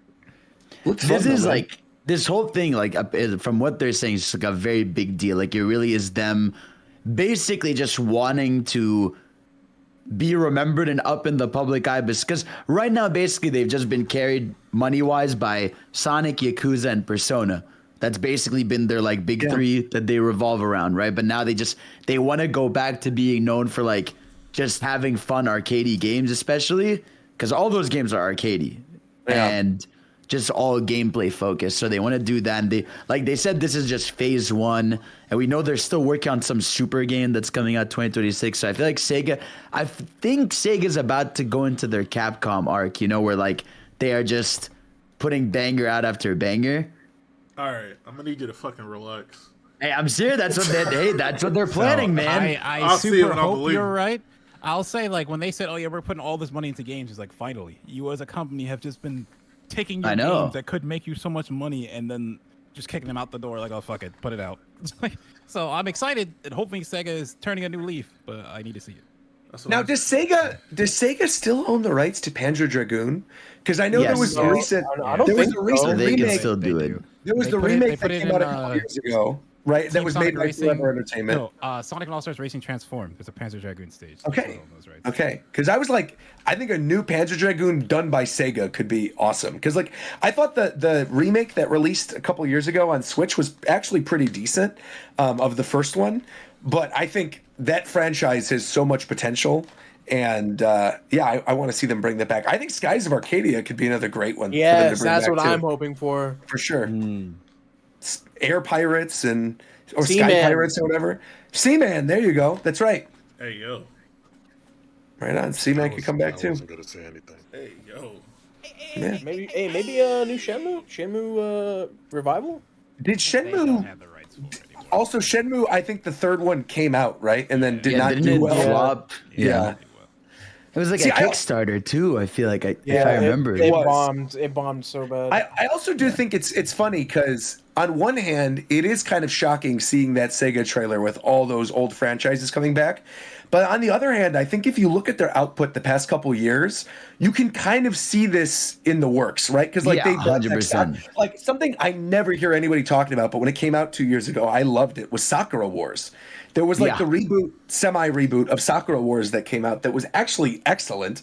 And they also obviously they did all those Puyo Puyo games relatively recently too, the ones that did very well on Switch. Monkey Ball came back. Monkey Ball came back, right. So I think there has been a little bit of a precedent for this, but now it feels like they're going full force into it. This is like the fruition of what because I think it was I remember it was 2 years ago in one of their financials, they were saying they are investing in remakes, revivals, and reboots. and like Monkey Ball and stuff like Persona 3 Reload is like the seeds of that. So even like the Yakuza remasters they did. So I think this Knights game. Knights could be another good one to bring back. Yeah, Knights would be a good one. Yeah. You mean Samba de Amigo came back. Is Choo Choo Rocket Sega? Yes. Choo Choo Rocket Sega. They could do that. Dude, Choo Choo Rocket. Hell yeah, I'm down for that. Was it a Choo Choo Rocket on Apple Arcade? I feel like I saw that. I think there was. Yeah, I think there was a Sonic game on Apple Arcade. I can tell you that. There is a Sonic game on Apple Arcade. That is true. I can't play till December 20th. Fuck Apple. It's tough. Anyway. Yeah, Vera, any other games beyond the Sega ones that really caught your attention? I'm trying to remember the name of it. There was that like Prince of Persia-esque game. Hold on, I got the name. Tales of Kenzera. Tales of Kenzera Zhao. Yeah. Yeah, that game looked cool. It does look cool. What was the one that was like Ori-esque? Not Zhao, the other one. By Moonshine. Yeah. I don't remember. What was the name? Last time wasn't it like No Rest for the Wicked? No Rest for the Wicked. Yeah. No Rest for the Wicked. That's right. How about you, Zeph? Any other games you got excited for that we haven't already brought up? Probably not. Like I was really just excited for the Mana game and the dinosaur game. Right on. Mecha Break. Yeah, so Mecha Break was what I was going to bring up that I thought you were talking about earlier, the mech game. Coast was talking about how he was excited to try that. Just in terms of other random announcements that were during this that I think people would be interested in hearing us talk about. Metaphor, which I'm kind of surprised no one brought up. Metaphor Refantizio. Yeah, this is like the Persona fantasy game. It's by the team that literally made Persona 5, but I think visually it looks awesome. Like I'll definitely play that game. The cast working on the game is actually incredibly stacked. Like it's insane. If you go look at the trailer again and look at the credits that they list of who's working on it. It looks good. It looks incredible. Yeah, so that looks great. They announced the Final Fantasy 16 DLC. They showed that off with the Leviathan DLC. It was that because there's 2 DLC and they dropped the first one right. They announced yeah, that's right. That's right. They did. Yeah. There was that Rise of the Ronin game where they're running on burning rooftops. That looked kind of cool. The God of War DLC. God of War DLC, which is out tomorrow, right? That was a crazy drop. Yeah, that was really cool. Roguelike God of War Valhalla is what it's called. And yeah, it looks awesome. Looks really, really cool. Excited to try that. Light No Fire was the new game by the No Man's Sky team. Sean Murray's next big move. There you go. I can't wait. It looks pretty good, actually, from that trailer. Yeah. I mean, they definitely, like, fixed up No Man's Sky real good, but I guess the question is, like, will they fuck it up again? I kind of hope they don't. I don't think they can, because it looks like they're building off of their existing strengths of procedurally generated things. So I physically, as long as it's a similar team and things, I don't think they can fuck it up. I want to know how much different it'll be from No Man's Sky. Like, is it gonna be like Bethesda where it's Fallout versus Skyrim and it's kind of still the same engine and you're just playing in a different setting? It seems like the multiplayer is a huge focus. Mm-hmm. Like they said, like they want to make an Earth, so I think you're gonna see every player on the game at the same time. So I think it's like we're gonna be able to make kind of like a civilization together. Okay. And I imagine it's gonna play a lot like an Anarchy Minecraft server. Yeah, I'm down for that. Prince of Persia 3. Prince. What am I talking about? Persona 3. I read both of these. Prince of Persia got announced for a release date January 18th, but then Persona 3, they had like the last big launch trailer for that coming out February 2nd. Looks really good. Animations and UI look very clean for that. Also, there was the cool little like concert orchestra preview thing for Final Fantasy VII Rebirth with Aerith singing, which looked great. And then there was also a secondary trailer. No, don't bring it up, man. Don't bring it up. Wait, what do you mean? Don't bring up the other Final Fantasy thing. Oh, I'm not. I was just talking about Rebirth. Okay. No, I was just saying that Rebirth looks good. Yeah, Comes out soon. It does. Yeah. I love in that trailer they tease Aerith at I can't remember where it is, but the end of right. Disc 1. Yeah, end of disc 1. So they teased that with like feathers falling down around. McDareth, your microphone's doing this thing where you sound like you're walkie-talkie. Okay. One second. Okay, I thought that was just me. No, no one was saying anything, so I thought I was losing my I mind. didn't hear anything, so that's That any better? Yes. That's better. That's Okay. fine. Yeah. That's weird. All right. But they did a thing where they teased where Aerith is at the end of disc 1 with the feathers falling around her. So people who are already played 7 are now very keened in on what they're teasing. I am currently playing through 7 for the first time, and seeing all this stuff is like very interesting. That was mind blowing. You said that during the live stream when we were all talking. Yeah. You were like, you and Zeph were like, "Oh yeah, we never played 7." I was like, "What?" Yeah, I'm having a lot of fun with it. I just got, I think I finished disc 1, and like I'm seeing things from trailers that have like shown stuff. Like I saw, I don't know. The game's old enough. I guess I could say shit, right? With 7. Yeah. With like Tifa's dad and stuff. Like I saw like that happen in game, and I'm like, wait, I saw stuff like that in the trailer, and like cross-referencing everything. But I know it's like a little different from the original, so yeah. Yeah, it's interesting from an outside perspective of watching all this stuff happen now. Yeah. Try to look at this list if there's anything else in terms of game announcements. I honestly, overall, I feel like it was a stacked Game Awards in terms of announcements. I think there was a lot of good stuff here, a lot of interesting new games and little announcements and things like that. So yeah, overall, really great show. But Ricky, I was instructed to throw it back to you after we're done talking about the Game Awards. Throw it back. Hey yo, You throwing it back on him? Don't phrase it. Don't phrase it that way. Did he catch it? Yo, No, don't ask him I'm not that. catching anything. Why? Cool. So you just gonna let it drop? What? Yeah, of course. If he's throwing it back to, well, Hey, yo! You said you gonna Please let stop it drop throwing if it he's back. throwing it back. Hey, yo! Ricky, please stop throwing it back to Might as Roger. well. let's, That's crazy. Let's just take a commercial break and do the thing, show. Gosh, All right, we're going to be right back after this quick commercial break. You do want to do the thing, you freak. Hello? I could tell from the whites of his eyes. He had no intentions of bringing me in. You see, Agent Warchamp was dogged. He wouldn't be satisfied till one of us was pushing up daisies. And though I would have loved to reminisce on old times, Warchamp was wasting no time getting to the point. He started fishing in that trench coat of his. But I wasn't gonna stick around long enough to see what he pulled out. Nah. I booked it to the closest window. As a single gunshot split through the night air, I was already over the railing, sliding down the rusty metal ladder to sweet freedom. I took off into the night, sticking to the shadows as I hurried down the alleyways. My chest burned and my neck was still raw from that rope. But I couldn't stop. Not yet. A few blocks down, I ducked into a corner dive. A little hole in the wall where the liquor flowed cheap and questions weren't asked. I sidled up to the bar, ordered a double, knocked it back quick to calm my nerves. That's when she appeared. I didn't notice her at first. Hidden in the dark corner booth, cigarette dangling from her crimson lips. But those legs that went on for miles immediately caught my eye. She sauntered over, whiskey in hand, and introduced herself as Vanessa.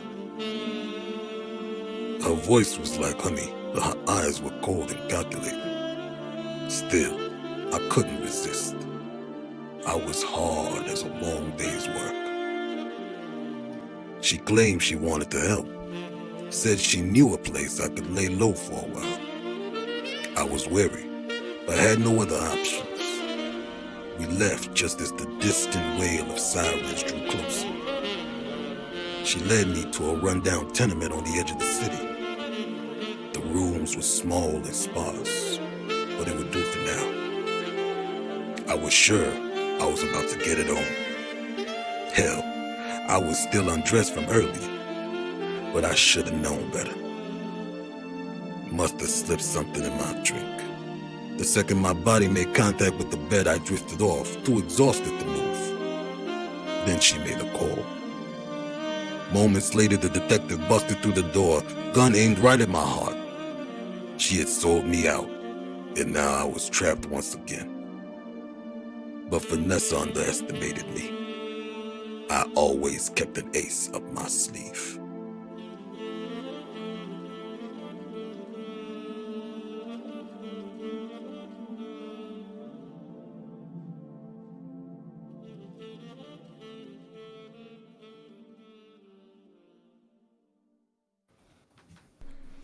What the fuck is All wrong right, with so you, we're back, man? I guess. What the fuck is wrong with you, It man? went on for a long time. You're a I was sick like, person, what's man. happening? Why are you describing your meat in the damn narration, bitch? Where did I describe my meat at all? I never mentioned my meat. Ricky, stop Are you talking about fucking the whole crazy? time, You didn't mention your meat. You didn't mention your meat, Ricky Cocaine? So now you didn't mention your meat when you was talking about you was hard as or whatever the fuck you said? If I wanted to talk, You referenced your meat multiple times, bitch. what do you? I said I was hard as a long day's work. I'm talking about I'm a solid individual. No, the fuck I've you never wasn't. folded a day in my Am life. I stupid? Am I stupid? You're Oh, I'm misinterpreting you, right? Oh, No, bro, you got me on the mind, Ricky. I'm gonna tell you something, okay? shit. Comprehension might be lost in this world, but it ain't lost on me. I understood what the fuck you said, and I'm not stupid. You didn't understand a fucking damn thing. You didn't understand a Hey, fucking yo, damn thing. bro. That's what I do He know. said he was Ricky hard as a Cocaine. long day's work, bro. What the fuck is wrong with you? Cook him. Honestly, Ricky, you're already cooked because half the chat is like, "How dare you use AI art? You should have hired somebody." Honestly, It was made by a human being, and nice AI art cooking made emote. it. I don't know, It was man. made by a human being, and then the AI made it rain. That is all the AI is doing. Fuck Oh my him, goodness. Jack. Fuck him.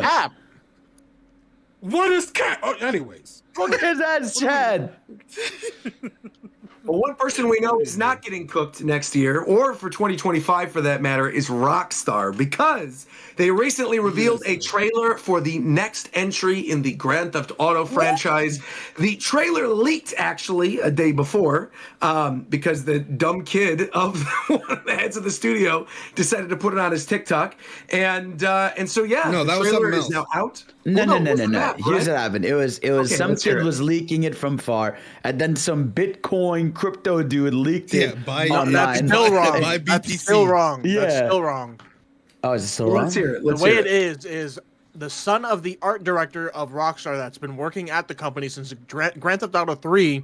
Okay. His son posted gameplay like environments, like in engine on TikTok, and then the day before, someone at Rockstar intentionally leaked the game early or the trailer early, so that Rockstar could use that traffic online to just release the footage then and get more eyes on it. Oh, they did that on purpose? No, I don't know if it's on purpose. I'm just saying it just because the Twitter handle was just too good to be true. Okay. Like I just that's conspiracy theory for me. I'm gonna debunk it personally. Hold on. Here's why though. That kid needs Here's to be the grounded. only His family's underground. wait. Here's the only thing I will say in regards to the potential of them like purposely leaking this the night before. I cannot confirm nor deny that I was in New York. No. I was in New York when all this was happening for a separate event.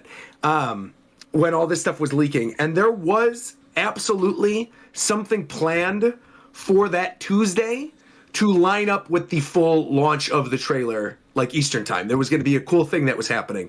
That no longer happened because this thing came out the day before and everything moved around.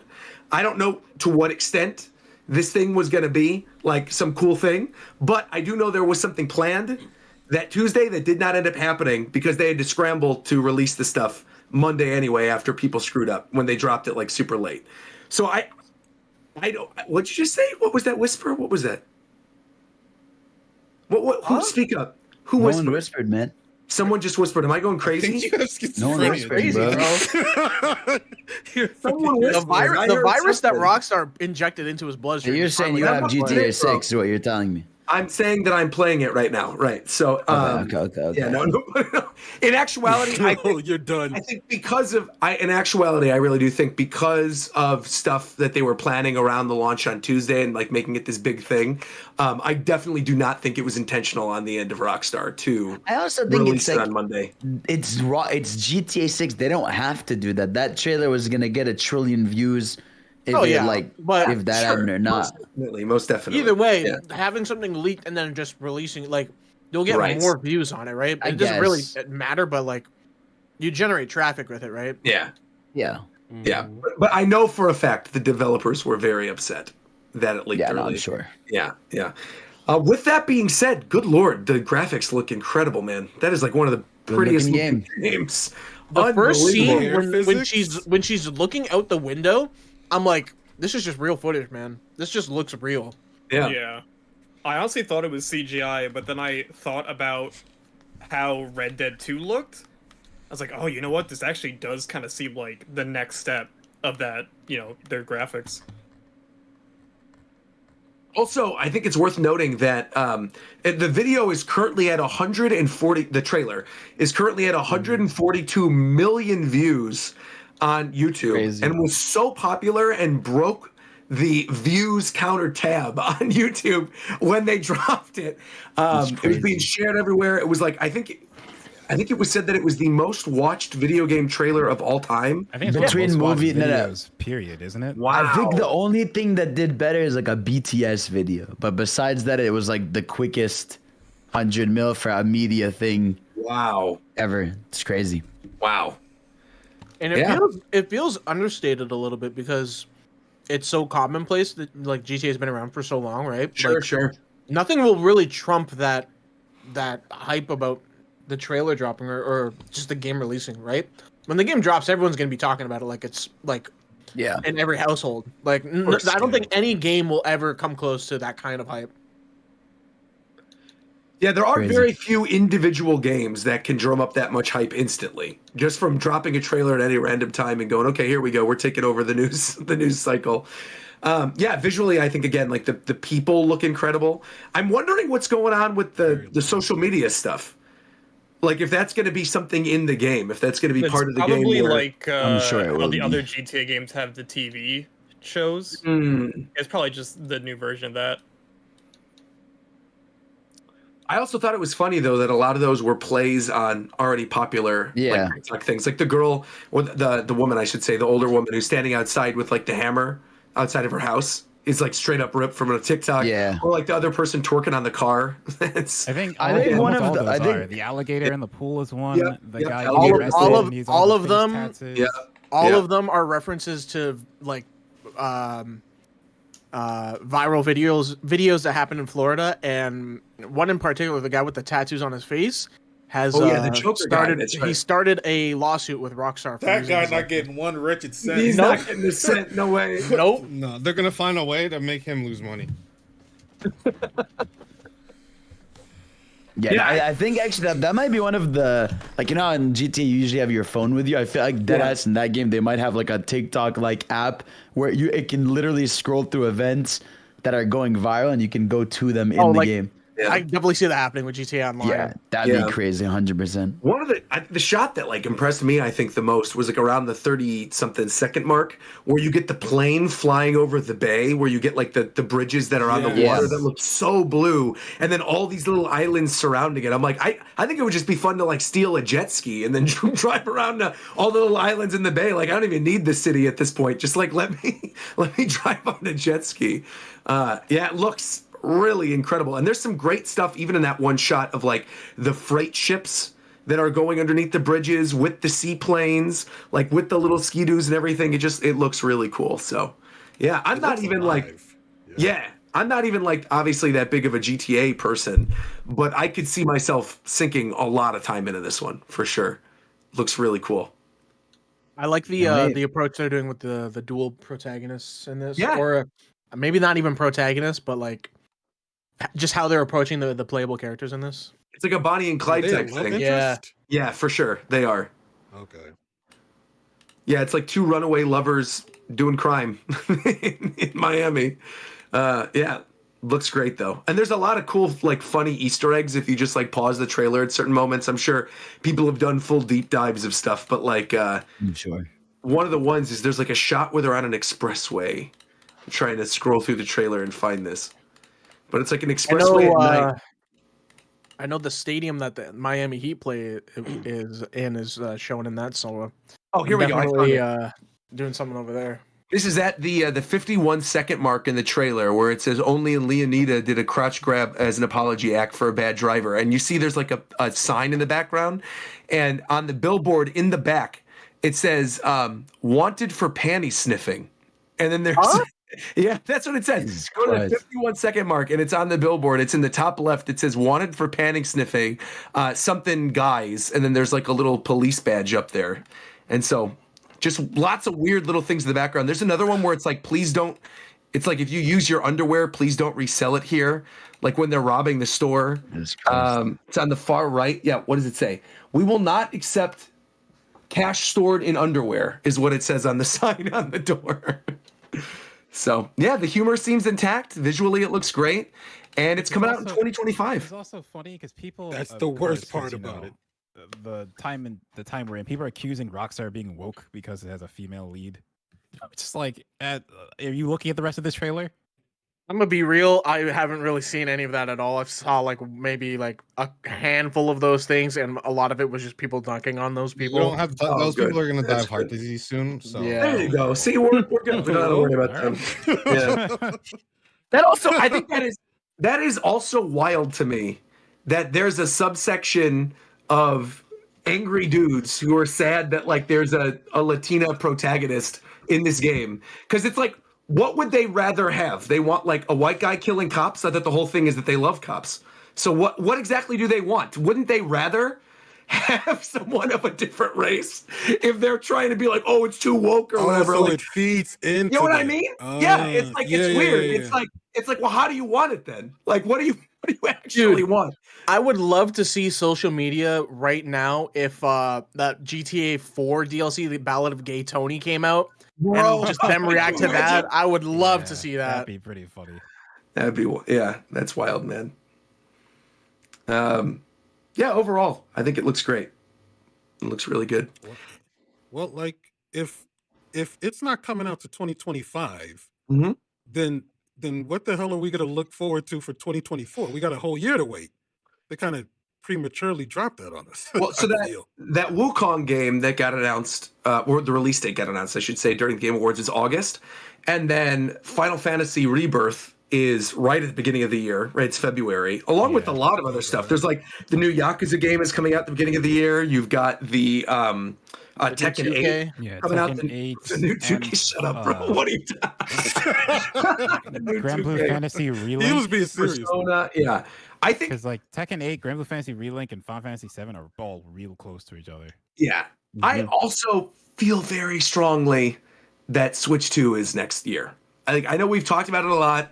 I know there's been rumblings, but I feel like if you look at the output from Nintendo and how things are slowing down and how next year is a lot of remakes and a lot of re-releases, I really do think Switch 2 is going to be like a big thing next year. And I also think that's why Monster Hunter is 2025. And I know people are going to disagree with me, but I feel like Monster Hunter is going to be on Switch 2. And that's probably why they didn't announce platforms. No, they showed platforms in the trailer. Oh, did they? Yeah. Oh, okay. They can always add it. They can always add it. Yeah, but to me, it seems like the latter half of 2024, you're totally right. Like, we don't really know much. I think a lot of that stuff has been pushed to 2025. But I think, Nintendo sees the opportunity there. I think having a year basically open to themselves, winding down after, like, the final giant year of the Switch this year, you launch with, like, a 3D Mario or something for the holiday season next year, or, like, a new Mario Kart or whatever. And that's it, right? I mean, like, they dominate the conversation then for the second half of the year, and then move into 2025. They don't have to worry about competing with stuff like Monster Hunter or competing with stuff like GTA, right? Like, that's going to be a stacked year with all the stuff we already know about in 2025. And that's not even like taking into consideration other forms of entertainment. Like, there are so many huge movies coming out in 2025 and so many big franchises. And I feel like having a little bit of a quieter year to allow people to catch up on their backlogs from 2023, which I think you know, we talked about this very briefly on one of the previous episodes, but like this year is one of the best years for video games in a while. I would say this rivals like a 1998. This rivals like a 2003. There's a lot of stuff that came out this year, and I think it'll be fine to have a little bit of a quieter year. You know, to have people catch up to everything. You know, and again, there's still going to be good stuff. And there's plenty of things that probably are coming out next year that we don't even know about. I would rather next year be quieter because I still need to catch up on things from this year. Yeah. I feel like this year When is Project L? The aspect of what happened with COVID, and now that that's calmed down, we have a little bit of a break between all these games coming out. Also, you guys are laughing about Project L. I think the beta is next year. You don't think so? You don't think there'll be a playable beta? I'm being serious. Bro. Wait, do you guys really not think there will be a beta around Evo next year? Someone really didn't like that. I couldn't tell you. I couldn't. Because I don't think it's getting released by any means next year. But I do feel like I think we're going to have something playable in which people can get their hands on, even if it's not like, maybe it's not an open beta, right? But I think a demo at Evo next year is kind of not out of the question. They already did that this year. For the game? Yeah, probably that was. Wait. So why are you laughing? Yo, why is everyone leaving? Then? No, because they go to sleep. Because I'm not going to be able to play it at home. You're talking like. I don't think we're getting that shit anytime soon, bro. I mean, it's obviously a lot further along than it was before. Yeah, most definitely. People have played the game like plenty of times.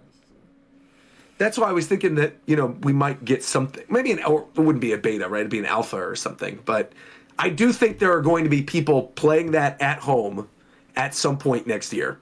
Whether or not it's a very small group or whatever. But I do think streamers, content creators, fighting game people will have their hands on some type of playable demo of that game by next year. Yeah.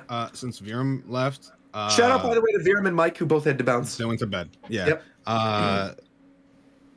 Grand Blue Versus, I didn't know this. The new one coming out is like it has a limited free-to-play version that you can get. Yeah. And it has like rotating characters and stuff, and then there's like a certain, I think Gran is always available or something. Yeah. So that's actually really cool. Honestly, I think more fighting games should do it like the Killer Instinct model. But I also like the fact you can just buy it up front, get everything. But the easy in, especially when Grand Blue, who needs a good launch to get people back in after the first one didn't go so well, it's just a really good idea. Also, somebody brought up that one of the other big games, or two of the other big games. One is that new Star Wars game, Star Wars. It's like Outsider or Outlander or something. Yeah, I think Outsiders. Outlaws. Excuse me, Star Wars Outlaws. That's another big one that people are bringing up. Also, something that's coming out next year. I think some of you guys might have forgotten about this. I certainly did until 5 seconds ago when I saw it. Multiverses official launch. It's coming back next year. Multiverses is back. Is that a fact? I didn't forget. It's coming back next year. Multiverses, man. I am curious to see what they'll change. I'm not curious. I can keep all that shit. But let's compare. What if they make it unless the engines change? Hey, let's not compare it to anything other. No, but like Nick All Stars to Nick All Stars 2, and like the big difference there, right? Like maybe more. Yeah, but that's a sequel, not a like beta. Well, first of all, see, the gameplay wasn't the problem in Nick All Stars. It was everything else. They got the gameplay part right, and that's the part that's the most important part. So I have no faith that they're. I mean, unless they just completely redo the entire game from scratch, if that's what they were doing, then I don't know. But I'm not interested. Fair enough. There's also another thing to bring up in terms of next year for games. There's 2 giant expansions for 2 of the biggest MMOs. We're getting Dawn Trail for Final Fantasy XIV, and we're getting War Within for World of Warcraft. So those 2 alone will probably take up a lot of people's time. Also, why is it every time you enter a call, you play that sound effect? What is that, Fidel? What the? No, I'm not playing the sound effect. It's my Discord intro. Yeah, I wonder if you can just turn those off on the channel. You can. It's a soundboard. You probably could. You can. I have had soundboard muted since it's added, so I've never heard shit. Maybe he took some damage, man. Here's what I want to see next year in gaming. Okay. Yeah, let's hear it. I want to see longevity in game developers' career. There were so many layoffs this year that I feel like no one's even talking about. It happens in a week, and then people move on to the next headline. Yeah. What the fuck am I supposed to talk about? What do you mean? What are you supposed to talk about? I just I'm told supposed you. I'm just supposed to keep talking about over and over how some dude lost his job. Yes. Yeah. Yes. Now what's your answer? What? Yes. I'm not a journalist, Where do you go, bro. You let the people who are funding these games know that, like, this is unacceptable. Like, how are we having so many quality titles being released, and yet like thousands and thousands of people are still losing? There are literally people's jobs that are for that. I'm just a citizen. That's real. I'm just a guy. I don't know. I have no like opinion on any of that. I don't know these people whatsoever. I don't know what they're going through for real. That's fair, but I feel like at some point, or not at some point, but I just feel like there's got to be at least a little bit of sympathy for these people. That was the only thing that kind of surprised me about the Game Awards thing. Is I did think there would be, especially because like all the hubbub from people who are involved, like with the making of the Game Awards, or like what's the group of like young developers that they bring in every year or something. It's like the class of the Game Awards or something. But they were all tweeting about beforehand, like, oh yeah, there's going to be this portion in the Game Awards about like, you know, them talking about the layoffs and saying, you know, we understand it's a great year for games, but it's been a terrible year for developers. And like none of that happened at all. So yeah, a little odd that was left out of the actual awards. But and it like even with the news about Sony and Bungie, like Sony might have a full takeover on Bungie if they still don't perform soon, which will like abolish the complete, or not complete, but a lot of the creative control Bungie will have. And some people may not care about it, but you know, there's a lot of people that still care about the integrity of games and stuff. So that's just me personally. I can't do anything about it. You can start a game company. Hire them, Jeff. You can think literally outside the box. You can start a game company. You hire Ricky, and then you lay him off, and then we talk. Let me go start buying lottery tickets. Hold on. I think, but I agree with you, Kos. It is, but I also agree that it's kind of hard to like. I'm not saying about it. Yeah, I get that. I'm just saying it would be nice to see a little bit more appreciation of people who actually put all the time. I don't even know who these people are though. They're not at the forefront. They're in the background somewhere. I have no idea. I understand that. That's something I would like to see change. That's kind of my point. I feel that. Another thing. Go ahead. The day before, that shit's trash. Maybe you guys are all right about these developers, because that shit was ass. Got removed off Steam. Wait, what? What game? So there was a game called The Day Before, which is a zombie survival live game, right? It was like, I think, a heavily wishlisted game on Steam. A lot of hype surrounding it. It came out and immediately had like 15,000 negative reviews, overwhelmingly negative. Like it was just a terrible game. The company like kind of just scammed people out of their money. It was just an awful game. So 4 days after the game came out, the company has been terminated. Like it does not exist anymore, and the game has been delisted off of Steam. It is So yeah, maybe you guys are right. He kind of looks like you a little bit, Ricky. He needs the sunglasses, but he looks like you a little bit. He's got the beard and everything. Yeah, with this game, when they were announcing it, they announced it as an open world survival zombie MMO. McDara saved you, just so you know. It came out as a. I was waiting for that. I was waiting for the response from Ricky. I was waiting. Oh my gosh. He did. He saved your life, buddy. So the analogy someone said that I agree with a lot is, imagine they promised you World of Warcraft and gave you RuneScape, but it just didn't work, and you were there alone with nothing. It was around. way worse. That's It terrible. was literally just you walking around in an empty environment. So yeah, that studio actually completely shut down. Yeah. You know a studio that didn't shut down though? I'm asking. What? Do you know? Nintendo. Nintendo actually just released 3 new games on NSO, and I want to talk about them real quick because these are actually some pretty good games. So they just added to the N64 Switch Online. They added 1080 snowboarding to the N64 Switch Online. Harvest Moon 64, which is fantastic, one of the best Harvest Moon games. And finally, last but not least, and I am so sad that Mike left because I wanted to talk about this, Jet Force Gemini. Jet Force Gemini, for those of you guys who haven't played this, is a third-person space shooter that was done by Rare during the same year that Donkey Kong 64 came out. It has very bizarre controls, but the game itself is actually so much fun. I have not touched this in like a decade, but I played through about an hour and a half of it yesterday before I went to bed, and I'm having a really damn good time with it. So I highly recommend, if you've got expansion pass, go play Jet Force Gemini. A third-person shooter game. Okay. Yeah, I thought it was side scroll. I thought it was a side scroller. No, that's the game with the shake game. I think you're thinking of. Yeah. So it's a third-person shooter game. The only thing is, like, the aiming of the guns is very strange. You have to hold down one of the trigger buttons and then have like the strafing with your right stick, and then your left stick is just up and down.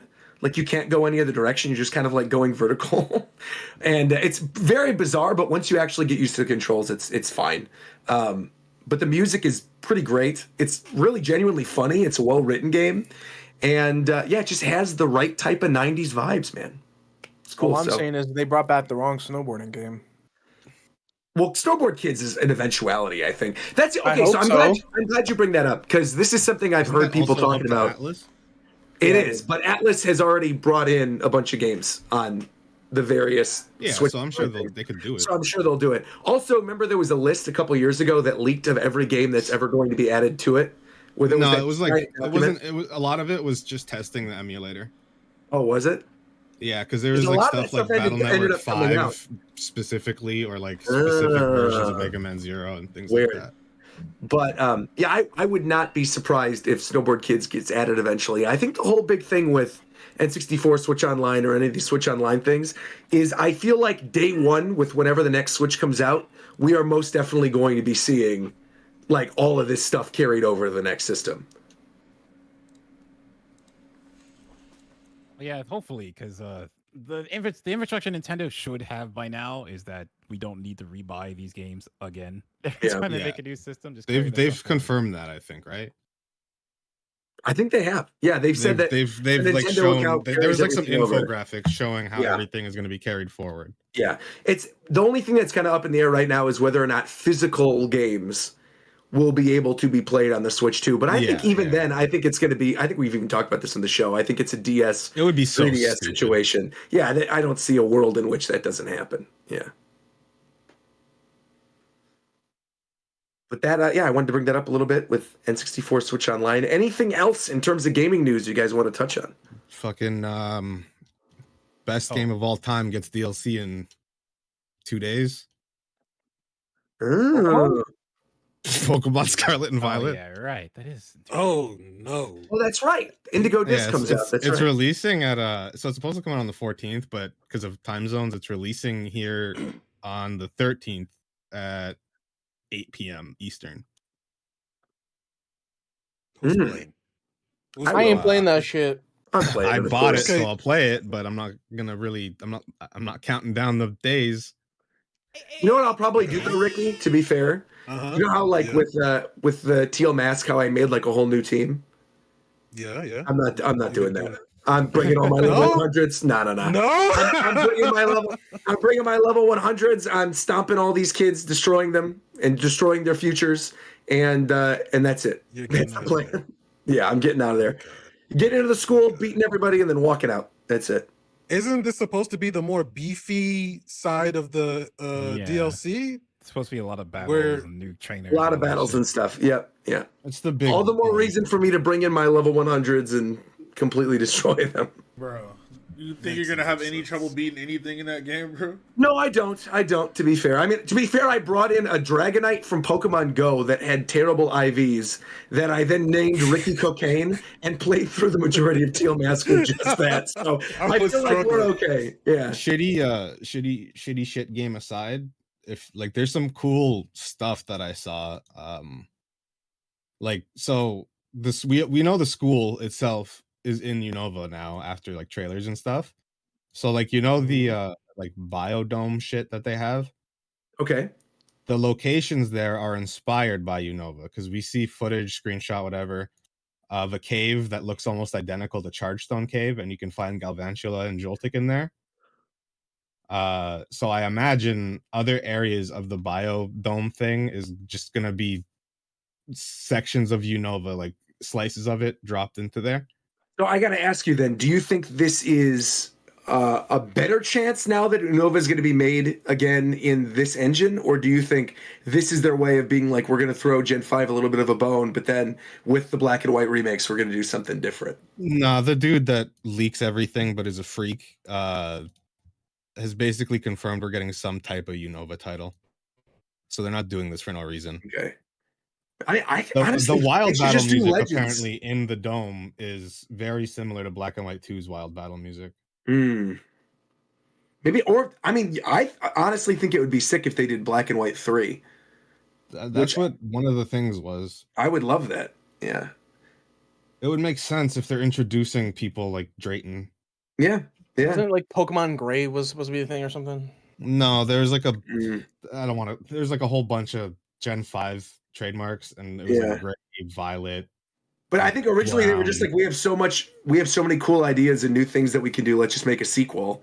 And I feel like, yeah, just do another sequel. I think that'd be a cool way to go about it instead of just remaking the same game over again. Like doing something like what they did with Brilliant Diamond, or even like what they did with Auras. As well as Brilliant Diamond and Shining Pearl sold, I'm sure they saw the criticism, so they would be more open to trying something else. Yeah. I also and think maybe they'll give them less actually, than maybe they'll give them more, than under a year to work on the game. That'd be pretty cool. that would also be kind of ridiculous if you think about it. If the Switch 2 is, well, it is next year. Switch 2 is next year. But if it launched with Pokemon, if it launches with a Pokemon game, if it launches with like Black and White 3, would be insane for a launch. I don't think they've ever had a Pokemon game at launch before. No. And this is like a perfect timeline for it. Yeah, they could totally do it. Because I don't think they would. I don't think we're in a world in which they would release another Pokemon game, mainline Pokemon game on Switch. I think they're done now. It's done. Yeah. So that would honestly be kind of crazy if they were like, "Yep, first holiday for Switch, Switch 2, Black and White 3. There you go." Because I mean, Let's Go Pikachu, to be fair, was in the first year of the Switch, right? So they could definitely do that again. Yeah. All right. Well, there you go. Anything else you guys want to talk about in terms of video games this week? Since Fidel is back, talk a bit about Sonic Dream Team. Nope. Let's next to the next topic. Anything else related? No. Let him talk about it. All right. I'm on his side this time. All right. Let's hear it.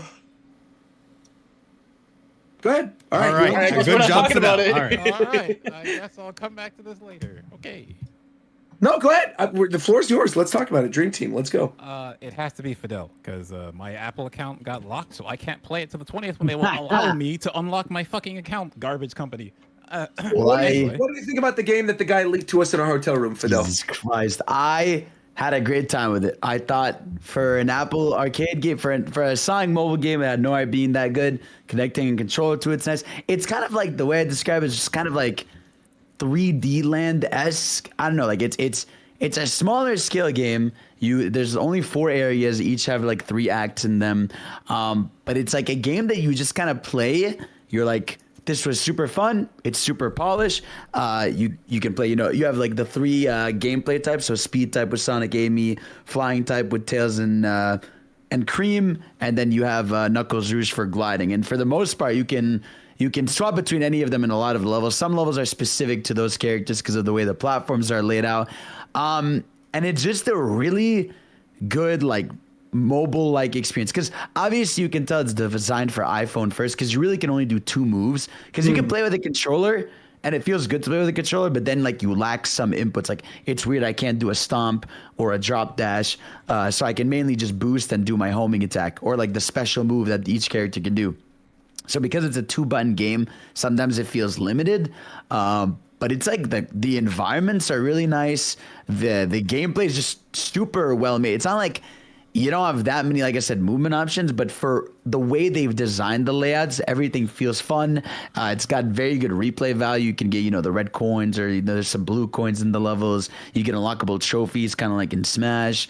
It's just like a very just simple, fun game. You can knock it out. Like if you mainline it, probably like an hour and a half or 2. If you do like everything, probably you can get like 4 hours out of it. And they said they're going to do like weekly challenges, and apparently this is going to be DLC. So it's just a good game, man. They just cooked a great game that, it's genuinely unironically the most polished like 3D Sonic in forever. It's just not crazy ambitious or anything, but it's a very, very well made game. You would say it's more polished than Sonic Frontiers? I mean, I wouldn't say that. I would say so like your it's previous you just statement was a lied. lie. You no, lied. no. I'm saying it's consistently small scale polished, caught him. but it's like I know how to explain it. It's like you can't really post this video and find like a funny clip of something you could do wrong in the game. You know? Would you say like if you're an Android user that you're missing out on? Like, the best of Absolutely. signs If you're a right now? broke boy, just say so. You Absolutely. know? Absolutely, If man. you're If a you're a bro- broke you know boy, what, just though? say so. I've been told by McDareth I can't make broke boy jokes until we sell out of the clocks, though. So apparently, That's true. what do you mean? I mean, you told me when I was in New York and we were having the conversations about the merch stuff. You said specifically, don't make broke boy jokes because you want them to buy the clocks. You literally told me that. So we're just bringing DMs to the podcast. It's not a DM. I called you. I was in the airport. It wasn't a DM. I was. You in don't the understand, airport. Roger. By now, you're a fool. I'm like, that text wasn't a, message. you know. It was Oh, a it was text a message. text- yeah, That but might it's- as well have been a DM. But it's not. It's not private information. Like we want people to buy the clocks. Yes, like 'cause what are you talking? I wanted Buy you the to say it on clocks, the man. podcast. That's That's why I right. text you, right? Well, it's yeah, fantastic. great game, you know, man. We're Go not play hiding it. anything from our audience. Why are you worried about our audience? Come on now, relax. Go play it. Have a good time. Vibe. Yeah, and they're not broke boys. Again, to clarify, right? They're not broke boys. No, of Right, course they're not. not broke boys. Our They're audience not. is the They're not. best. They're buying the clocks. They're the best. They're definitely buying the clock. Yeah. In fact, they're proving to us they're not broke boys by buying the clock. Because then, if they don't buy the clock, then we're gonna think you're a broke boy. That's how this works, right, McDareth? Okay, so what I will say is I prefer Android and have an Android phone, but I have an iPad because having Apple stuff for certain things is good. Just Apple is too restrictive. And I agree. in 2023, I can't reset the password of my account until they verify my identity. fucking which takes crazy. Fucking 20 days. Anyway. Do you have to like Get a submit clock. your ID, your driver's license, No or idea. something like that? They just said, hey, it's going to take 20 days. We'll contact you later. Peace out. I messed You up. send me the information. I'll speed this up. It's just McDareth DM definitely me. didn't contact someone at Apple. He's just Oh, talking no. to some stranger. No, I then someone DM'd me like a Verizon business thing to call. I called them, got to that point, said, yeah, I can't help you. Cool. So no. I Wait, did so why call are them. you like? If you talk to them, why are you leaking their DMs on the show? That's not cool, McDareth. Why are you saying that? 'Cause this is a public customer service phone call, Roger. No. Not the Uno reverse card. That's right. Yeah. Oh shit. Well, anything else you guys want to talk about? I'm vamping for a little bit because I'm making the thumbnail, but I have something we can wrap up on. let's hear it. Let's hear All it. right. So to end the show, What is this? What is this? Tito, what's going on here? Get the hell out of here. Coming at the very end of the Hello? show, playing whatever that was. What is that? What happened? What you know? What happened? What was that? I don't. I just got here. That was his soundboard. Oh, that's his soundboard. we You guys need gotta War Champ disable to- that, please, War Champ. Hey, and War Champ just turn him off on the chat. All right. Anyway, let's. What would you want to wrap this up on? Let's all hear right. it. So I'm going to announce something that I have not told the rest of the cast right now. Okay. Oh shit. Guys, as you all know, the Game gay. Awards has just happened. Yeah. And who doesn't like a good award show, right? And that's why today I'm announcing the Japan Time Award Show. Okay. All right. December 31st will be our last show of the year. Correct. And therefore, I'm going to be creating a spreadsheet or a Google form that you guys can vote on for moments that have happened throughout the entire year. Lovely, lovely. And during the show at the end, at our last show this year, we'll be announcing the winners. And yeah, That's a cool idea. I really like it. and I'm also not gay. I don't know why he said that. I'm not. Whoa. Wait, who said that? I heard someone say it, but that's not true. I don't know. I think you heard that in your head. I So didn't hear something anybody. I didn't hear anybody Roger. say that. I literally something nobody going said on any there. of that. I don't hear I think it anybody. was I just didn't you, hear man. anybody say that. I don't know what's There's up with something all going us on. hearing voices. What's We're good hearing with you, voices for sure. You got Yeah. something happening. We are for sure hearing voices today, man. Oh my god. I didn't hear that at all. I don't know where you got that from. Bro. You know what I did hear though? Bro I said I'm heard- not gay, by the way. I heard Shofu that you have a video to play. Is that true? Do you have a third video? What is this? What's going on here? Huh? So can I ask a question? You know? No, you can't, McDareth. Roll that footage, please, Shofu. What? You can ask afterwards.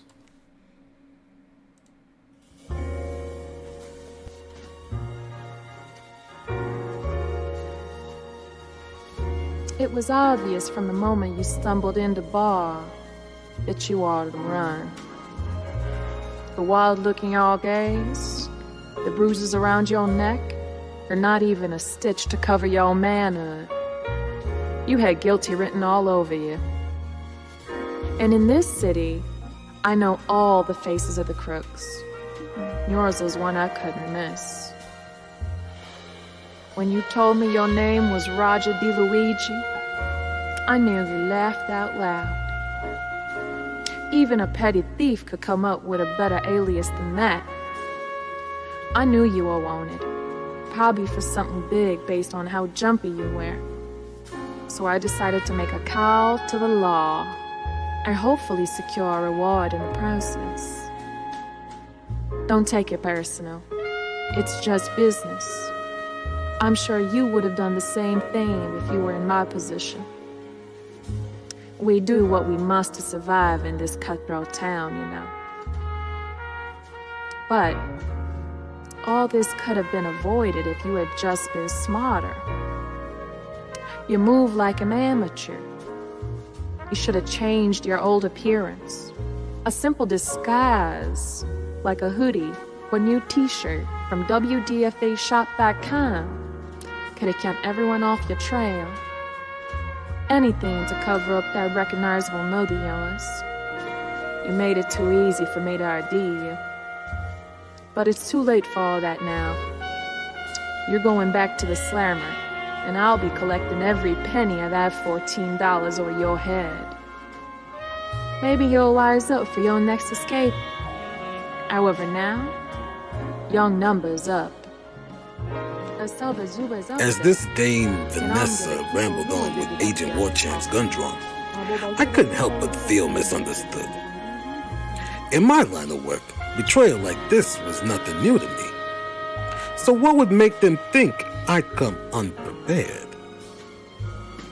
Balling up my stomach tighter than a fist before the punch, I regurgitated a brick of cocaine, burst the packet with the muscles of my esophagus, and coughed out a winter wonderland of Florida snow, covering the whole joint in a smokescreen. With my audience blinded, I used the opportunity to reach under my scrotum pouch and pull out my special edition 10th anniversary Japan Time alarm clock that I ordered from TeamJapanTime.com and Spiff.Space. Leaping into the air like a crow, naked as the day I was born, I clocked Warchamp on the head with the force of Aussies, then clocked him under the cock for good measure. Before I clocked it out of there. With a wink and puckered lips, I bid the room adieu, leaving the clock behind that was rigged to blow. Now that Warchamp was finally dead, all I had to do was cover up my tracks by replacing him with AI. In the words of Metal Gear Solid 4, war has changed. And this is why I wasn't around for the last couple episodes. But neither was the real Warchamp.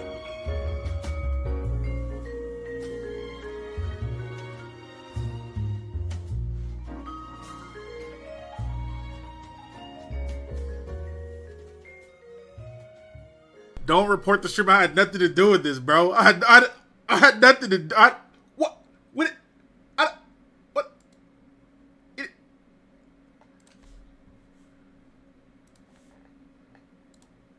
Four. You said four. You said Metal Gear Solid 4, Ricky. No, you guys are hearing your schizophrenic voices again. You said 4. There's literally no proof. There's literally no proof that I said 4. There's actually zero proof that I said 4. You know, I'm gonna be honest. As someone who just pulled up, part of this is Roger's fault. He did tell Shofu to play that shit. I did. That's fair.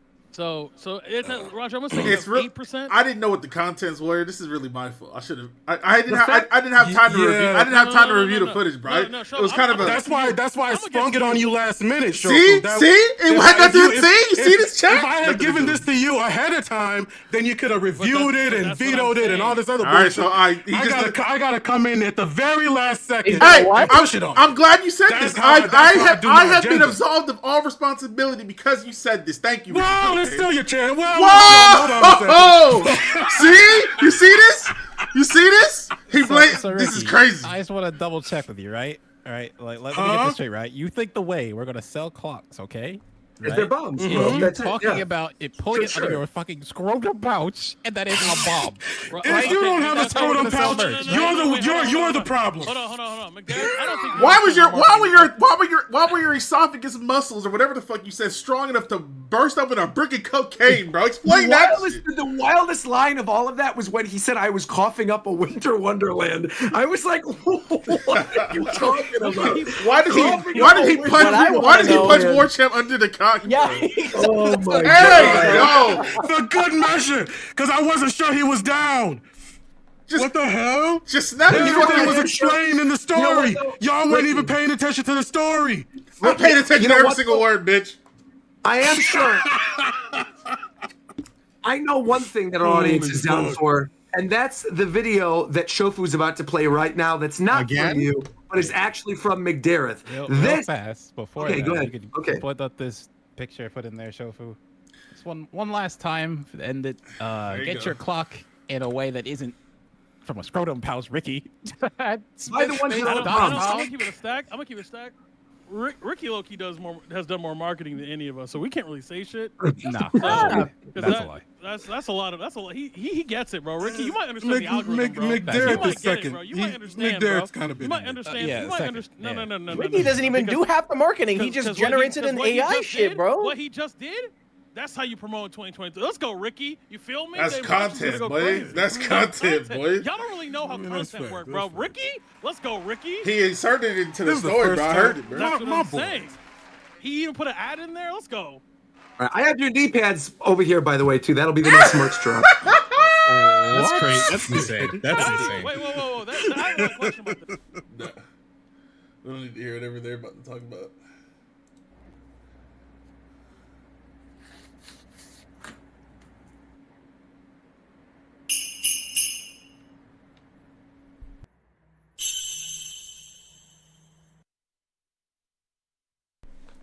That was it? That was the whole thing? That's the whole thing. That's it. Yeah. So we are doing a full-on collab with Spiff Space. We're going to be launching some more stuff in January, but obviously the clock is the big thing. It's one of our big ticket items. But there's a lot of cool stuff on the way. Clothing-related items, just like Tito's knee pads. Like I said, we're working very closely with Spiff to create that content. There is some other cool stuff, but what the fuck? It's fair, man. Real fast. I can explain the video. Yeah, you don't want me to leak stuff. I understand. That's fine. What I'm saying. I just want to say, because I see it come up in chat, that so the things that we've been showing in 12 Days of Japan Time are patches. They are patches that match every member, and as you saw, they go on to an item that is coming and will be fully announced in January. And we announced the patches officially right now. It's never been brought up before this. People didn't know we were making patches, even though we had photos of patches. Definitely not on a Thursday. We had photos every day for 12 days of these custom patches. They could have been rugs. Maybe that's what it was. Maybe it was AI. It's like your little story, Ricky. Maybe that's what it was. I thought they were bold. But we are going to be selling those, right? It's going to be a thing. Right on. So and it's going to be full details will come in January. So full details. Okay, so I can't say what they're going to be attached to or like what we're going to bundle them with, right? No, I can't say that right now. I can't say that I'm going to be. We're not going to say that right now. Just trying to give. I'm trying to give you a heart attack. I'm sorry. You won't because you're pussy, Roger. That's why. I won't. No, I mean I already did it on the Game Awards stream, and they got really mad at me. So I'm not going to bring up the jackets or anything. Don't worry about it. We're good. They're not even jackets, but stop. No. I'm saying. I know. I'm saying I'm not going to bring up the jackets. We're already trying to them sell more off info, the old McDermott? store. Why are you even talking about it? Yeah, what are you saying? I'm talking about the jackets that we have left over from the last campaign. Exactly. We have the LIFO jackets we have to sell, which will be going up on the website relatively soon. We have did this not only twice and you let it happen. we have backstock of the jackets. We have backstock of some hats as well. So if you missed the Japan Time hats a little while ago, we are going to be bringing those back. There's like the three different designs, right, on like the white hat. So we got more of those. We have a little bit of backstock of the shirts with the clocks on them as well. So that's going to be kind of cool. And all that stuff will hopefully be going up on Team Japan Time. That won't be on the Spiff website. That'll be a separate thing. But yeah, all the cool Spiff stuff is going to be going up starting January. And we may or may not all be getting together for something in January too, right?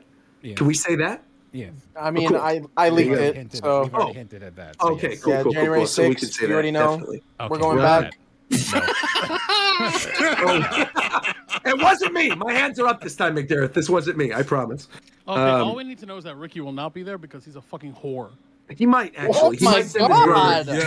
Yes, sir. Yes, sir. That's I right. actually. He knows if I see him, it's on the fucking Hollywood sign that he goes power bomb. He knows what it is.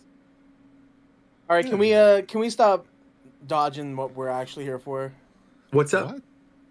Shofu, drop the cipher right now. Like, just Here you go. Let's go! Yeah! Let's go! Here we go! And Let's Here it go! goes. And You all wait. If you're staying for the end, it's coming up right now. 5, 4, 3, 2, 1. Thank you all for listening. Please.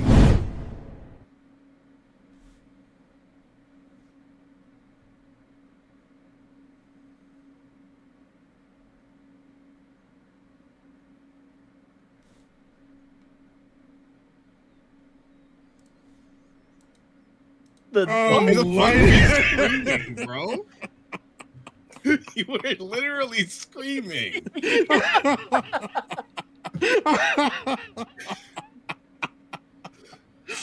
Oh my gosh. There's only two things. crazy. Only two things can get me that excited. Sparking Zero and the Pokemon Cipher. Those are the only two things, bro. Sparking's here. I mean, another game we're gonna be dog shit at. It doesn't matter if I'm dog shit, if I'm fucking enjoying myself. You motherfucker. Oh my god. Winning is fun. Shit. Bro, that line, his line was incredible, man. It was so good. I loved his whole What's your section. favorite? What's your favorite part? What's your favorite verse? The slinging around my line was Anyways, incredible, warm up man. pack out. It's Wow. out right now. Warm up pack. Warm up pack. Go get that warm up pack. It's out right now, man. Yeah, the warm up pack. Yeah, man. What the fuck was he? Hell yeah. When he said lick on my small limbs, I was just Rapping completely about shocked. slinging Hey, shit yo. over here, bro. Who the fuck? Hey, wait, rapping? wait, Shofu, you still live? Got it. Okay, yeah. For everyone that's still in the stream Right. for Shofu, Gotta that be- for the Japan Time Awards, the forum will be in the Discord as an announcement, Right so on. you want to keep your eyes in there. And we'll probably do like a YouTube Oh, announcement yeah. on there as well. Right on. Yep. Weak. Shout out AI's pastel spells too. Just throwing that out there. Nah, your computer needs to be taken away from you, bro. Yeah. No. If I give you AI requests, will you make them for me? Like if I have you do things for me? Because I don't obviously have one. That's too much power. I could Okay. try. I guess how much longer do you have the thing? I need semi-consent. That's all I Well, need. oh no, it's not. I mean, it'll be us. It's not anything crazy, You obviously. still need my consent. You. It's not going to involve you. Relax, chill. I mean, Yeah, you did after- something after the involving me photo- without consent. Wait, were you gonna reveal that? Wait, so what? Yeah, I'm trying to figure The out one what of I'm his this not is. saying it. I'm not saying it. Oh. Well, I thought. Oh. Okay. Is that the one you're talking about? The one where Cole shows his anus? Wait, What? what? Hey, yo. No, hell no, bro. Oh, No, that's the end of the goddamn podcast, bro. What the fuck is that guy talking about?